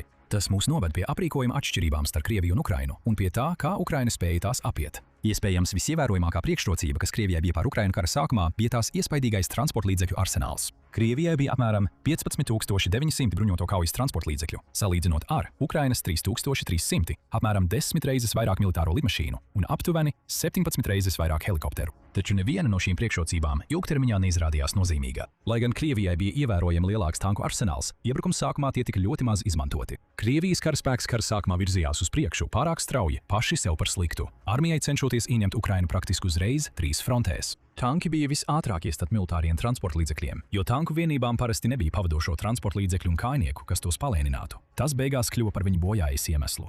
Bez būtiska pretgaisa atbalsta tūmā Krievijas tankus varēja mērķēt Ukrainas artilēriju un droni, kam bija postošas sekas. Krievijas galvenie kaujas tanki T-80 un T-90 savu izcelsmi meklē Padomju Savienības konstrukcijās, kas radītas Otrā pasaules kara beigās. Krievijas kara doktrīna uzsvēra tādu tanku ražošanu, kas bija mazāki, vieglāki un manevrētspējīgāki nekā to rietumu analogi. Šāds dizains padarītos grūtāk trāpāms kaujas laukā, taču tas nozīmēja kompromisus jaudas un izdzīvojamības ziņā, salīdzinot ar NATO smagi bruņotajiem transporta līdzekļiem. Lai panāktu mazāku profilu, Krievijas tankos tika ieviesta automātiskā lādētāja sistēma, kas novērsa nepieciešamību pēc trešā apkalpes locekļa. Tomēr šāds dizains radīja arī būtiskas ievainojamības. Automātiskais lādētājs munīciju glabāja gradzenā ap torni, kur bija zonas ar minimālu bruņu aizsardzību building. Šo problēmu pastiprināja arī tas, ka tanka mazākais izmērs nozīmēja, ka papildu munīcija bieži tika glabāta haotiski visā korpusā un tornī, ārpus smagi bruņotām nodalījumiem. Šī nodalījuma trūkuma dēļ Krievu tanki bija īpaši uzņēmīgi pret katastrofāliem sprādzieniem. Saururbjoša munīcija vai prettanku mīnas, neatkarīgi no tā, vai tās strāpīja no augšas vai apakšas, varēja aizdedzināt rezerves munīciju, izraisot ķēdes reakciju, kas pazīstama kā Jack in the Box efekts. Šīs trūkums ir saglabājies visos Padomju un Krievu tanku modeļos, tostarp T-90M. T-90M cenšas risināt šo problēmu ar modernizētām drošības funkcijām, piemēram, lielāko daļu rezerves munīcijas, glabājot torņa aizmugurē ar izplūdes paneļiem, līdzīgi kā rietumtankos. Tomēr joprojām tiek diskutēts, vai šīs izmaiņas efektīvi novērš konstrukcijas trūkumus. Lai gan sākotnējā gaisa iebrukuma Kijivā neveiksme bija pretrunā ar plānu, Krievija joprojām saglabāja ievērojamu skaitlisko pārsvaru pie Ukrainas galvaspilsētas. Tomēr kopš iebrukuma sākuma Krievijas armija ir pieļāvusi virkni loģistikas un taktisko kļūdu. Vispirms bija neveiksmīgais gaisa iebrukums Hostomeļā. Praktiski nebija nekāda iemesla uzskatīt, ka tik drosmīga stratēģija patiešām dos pozitīvus rezultātus. Vladimirs Putins jau bija izmantojis šo paņēmienu, lai okupētu Krimu, tāpēc tā atkārtošana lielākā mērogā pret to pašu valsti mazāk nekā 10 gadus vēlāk šķita pilnīgi neatbilstoša, it kā aprēķinošam valdniekam, kurš arī kalpojas KGB. Tajā pašā garā Ukrainas armija savulaik pati bija daļa no Padomju Savienības. Dekapitācijas trieciens, kas tika veikts Krimā un mēģināts Kijevā, bija daļa no plašākas Padomju Savienības militārās stratēģijas, jo tas jau tika izmantots 2 reizes iepriekš – Prāgā un Kabulā. Ukrainas virsniekiem tika mācīts domāt kā padomju virsniekiem, tāpēc viņi it kā vienā vai otrā veidā zināja par šo taktiku. Turklāt Ukrainas armija pēc 2014. gada sāka saņemt būtisku apmācību no NATO spēkiem, kas padarīja viņus daudz gatavākus cīnīties pret ienaidnieku, kurš varētu izmantot kaut kādu gaisa pārākumu, piemēram, Krieviju. Otrkārt, pēc tam, kad sākotnējais iebrukuma mēģinājums tika atvairīts, Krievija šķita nesagatavota karam tādā mērogā, kurā tā pati bija iesaistījusies, neskatoties uz to, ka bija agresors. Militārie konvoji praktiski pārvietojās cauri neokupētai teritorijai, lai nokļūtu līdz frontes līnijai, dodot Ukrainas armijai vairāk nekā pietiekamu iespēju tos mērķēt no attāluma. Vēl sliktāk, konvoji šķita apņēmības pilni pārvietoties vienā rindā, kas izrādījās postoša kļūda. Ja konvoja priekšgals un aizmugure tika iznīcināti, pārējām transporta vienībām bija daudz grūtāk izveidot vienotu aizsardzības līniju, un tās varēja viegli izslēgt no ierindas. Ukraina spēja iznīcināt konvoju ar 100 transporta līdzekļiem, izmantojot tieši šo stratēģiju, kas parāda, cik ļoti Krievija pieļāva kļūdas savā taktiskajā plānošanā. Treškārt, Krievijai nekad neizdevās pilnībā ielenkt Kijivu no visām pusēm. Pilsētas dienvidu daļa palika atvērta papildspēkiem, ļaujot Ukrainas armijai nepārtraukti nodrošināt munīcijas un militārā aprīkojuma piegādi pilsētā un no tās. Turklāt Ukrainas armija varēja uzbrukt iebrucējiem Krieviem no aizmugures, faktiski iespiežot viņus starp savām pozīcijām un pilsētu. Tikmēr uz ziemeļiem no pilsētas dominē Dņepras upe un tās pietekas, kurus kontrolēja vairāki hidroelektrostaciju un apūdeņošanas dambi. Ukraiņi atvēra vairākus no šiem dambiem, būtiski mainot ainavu ap savu galvaspilsētu, un ieeja pilsētā praktiski tika sadalīta ar upi, atstājot tikai dažus piekļuves punktus ziemeļrietumos, kur Dņepras pietekas bija aplūdušas. Krievijai pēkšņi kļuva daudz grūtāk piegādāt jaunus krājumus šai frontes līnijas daļai. Ceturtkārt, Ukraiņiem patiesībā bija NATO atbalsts jau ilgi pirms kara oficiālās sākšanās. Pēc Krimas aneksijas Ukraina sāka modernizēt savu armiju, kas ietvēra arī ciešu sadarbību ar NATO, lai iegūtu modernizētāku aprīkojumu. Kā daļa no tā, NATO sniedz arī būtisku militāro izlūkošanas informāciju par Krievijas pārvietošanos ap Ukrainu, kas izrādījās pietiekami, lai izstrādātu agrīnās brīdināšanas signālu NATO un Ukrainai par iespējamu Krievijas uzbrukumu. Un, lai gan mēs esam plaši apsprieduši, kā Ukraina kara laikā ir saņēmusi augstākās klases aprīkojumu no NATO, un dažus no tiem mēs pieminēsim nedaudz vēlāk, pirmie ziedojumi patiesībā sākās krietni pirms 2022. gada februāra. ASV un Ukrainas amatpersonu 2018. gadā publicētajā paziņojumā 4 gadus pirms iebrukuma bija iekļauts paziņojums, ka ASV piegādā prettanku Javelin sistēmas. Līdzīgi arī apvienotā karaliste sāka sūtīt prettanku NLAS sistēmas uz Ukrainu 2022. gada janvārī, tikai mēnesi pirms iebrukuma sākuma. Tas nozīmēja, ka Ukraina jau gatavojās aizsargāt savu teritoriju un ka turpmākais karš visticamāk tika uzskatīts par gaidāmu jau pavisam drīz visu iesaistīto pušu skatījumā. Javelini un NLAS sistēmas izrādījās tikpat nozīmīgas kā Ukrainas taktika, jo tās spēja trāpīt Krievijas militārajiem transporta līdzekļiem no attāluma un radīt ievērojamu spiedienu uz iebrucējiem. Saskaroties ar vairākiem neveiksmēm, Kijevas aplenkums faktiski ilga tikai 1 mēnesi un 2 nedēļas. Krievijas armija oficiāli atkāpās 2022. gada 8. aprīlī, un Ukraina drīz pēc tam paziņoja, ka ir atbrīvojusi visu savas teritorijas ziemeļu daļu. Krievus nācās pārgrupēt austrumu frontē Donbas reģionā, un arī tur viņi saskārās ar līdzīgām problēmām. Tā kā Ukrainas galvaspilsētai vairs nedraudēja būtiski draudi, lai gan Krievija visa kara laikā turpināja apšaudīt pilsētu ar tālas darbības droniem un raķetēm, Ukraina varēja pārvietot lielāko daļu savu aizsardzības spēku uz austrumiem. Papildu pusotrs mēnesis, ko izdevās izdzīvot iebrukuma laikā, ļāva arī NATO sākt piegādāt vairāk tehnikas. Tajā skaitā bija dažādi padomju laika ieroči, kas NATO valstīm un to sabiedrotajiem bija krājumos. Piemēram, modernizētie T-72. Polija, Nīderlande, Dānija, ASV un Čehija ziedoja apmēram 470 pārbūvētu vai modernizētu tanku, ar kuriem Ukrainai jau bija pieredze strādāt. Modernāki ieroči, piemēram jaunākas artilērijas sistēmas, izrādījās tikpat postoši Donbas reģionā. Faktiski NATO valstis sāk izmantot karu Ukrainā, lai reālos apstākļos pārbaudītu savus jaunākos ieročus. Neskatoties uz to, ka Krievijas armijai neizdevās izstrādāt inovatīvas stratēģijas, tā joprojām bija daļa no modernākā militārā aprīkojuma pasaulē. Tas NATO sniedz reālus rādītājus, ar kuriem strādāt, izstrādājot un uzlabojot savus arsenālus. Viens ziedotā aprīkojuma piemērs, kas sāka mainīt kara gaitu, bija jomā, kurā Ukraina visu karu bija izteiktā neizdevīgā stāvoklī – artilērijā. Krievija ir pasaulē lielākais gan artilērijas bateriju, vilkto haubiču un pašgājēju artilērijas, gan artilērijas lādiņu ražotājs, apsteidzot visu NATO kopumā trīskārtīgi. Tas nozīmēja, ka Krievija varēja izmantot kvantitātes balstītas taktikas, lai radītu ievērojamu spiedienu un virzītos Ukrainā. Francija bija tā, kas piegādāja vienu no spēcīgākajiem pretpasākumiem šai stratēģijai, vismaz kara pirmajos mēnešos. Cēzars ir franču kravas automašīnai uzmontēta 155 mm haubice, kas aprīkota ar modernu ugunsvadības sistēmu, jeb FCS. Tā spēja izšaut 6 šāvienus mazāk nekā 2 minūtēs, pirms ātri pārvietojas drošības nolūkos, lai gan nepieciešamības gadījumā tā var palikt pozīcijā. Ar kopējo ietilpību 18 šāviņiem uz borta Cēzars nodrošina izcilu manevrētspēju un izdzīvošanas spējas kaujas laukā. Izmantojot kravas automašīnu ar 6x6 vai 8x8 riteņu šasiju, visa sistēma ir ātrāka, manevrētspējīgāka un izturīgāka pret triecieniem nekā kāpurķiežu haubice, kādas izmanto ASV un Krievija. Turklāt digitālā ugunsvadības sistēma, ātrais šaušanas temps un ātra izvēršanās un pārvietošanās ļauj Cēzaram praktiski zibens ātrumā ienākt un iziet no kaujas lauka. Artilērija var ierasties galamērķī, atrast mērķus, izšaut šāviņus un pēc tam doties prom tikai dažu minūšu laikā. Pievienojiet tam faktu, ka Cēzāra ir maksimālais darbības radius apmēram 25 jūdzes, kas ir daudz vairāk nekā padomju laika ieročiem, un izveidojas drauds, kas ir gandrīz savas klases augšgalā. Tas neļaus Krievijas spēkiem veikt pretuzbrukumu, nosakot ugunsavotu ar triangulācijas palīdzību. Sīzev darbības radiusa priekšrocību aizēnotu reaktīvdzinēja atbalstītās artilērijas ieviešana, kurai teorētiski ir gandrīz 100 jūdžu darbības radius.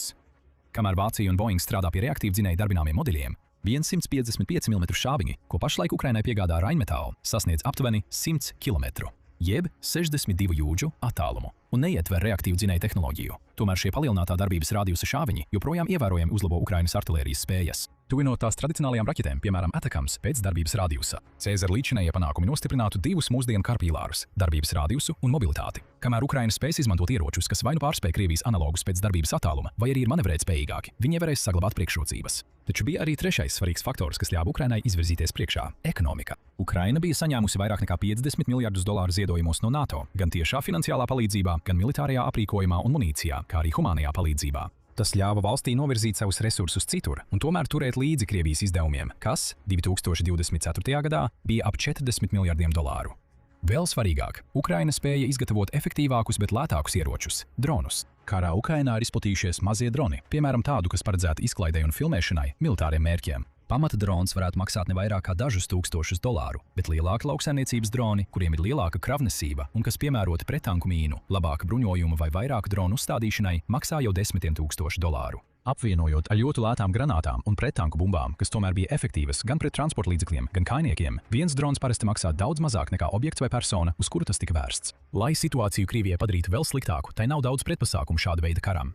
Traucēšanas tehnoloģijas izraisīja tehnoloģisko bruņošanās sacensības starp abām valstīm, kurās sistēmas viena ar otru sacentās un tika pārstrādātas mēnesi pēc mēneša. Krievija varēja izmantot tikai speciālas pretgaisa aizsardzības sistēmas, kuru katras raķetes izmaksas ir $100,000, lai notriektu vienu dronu.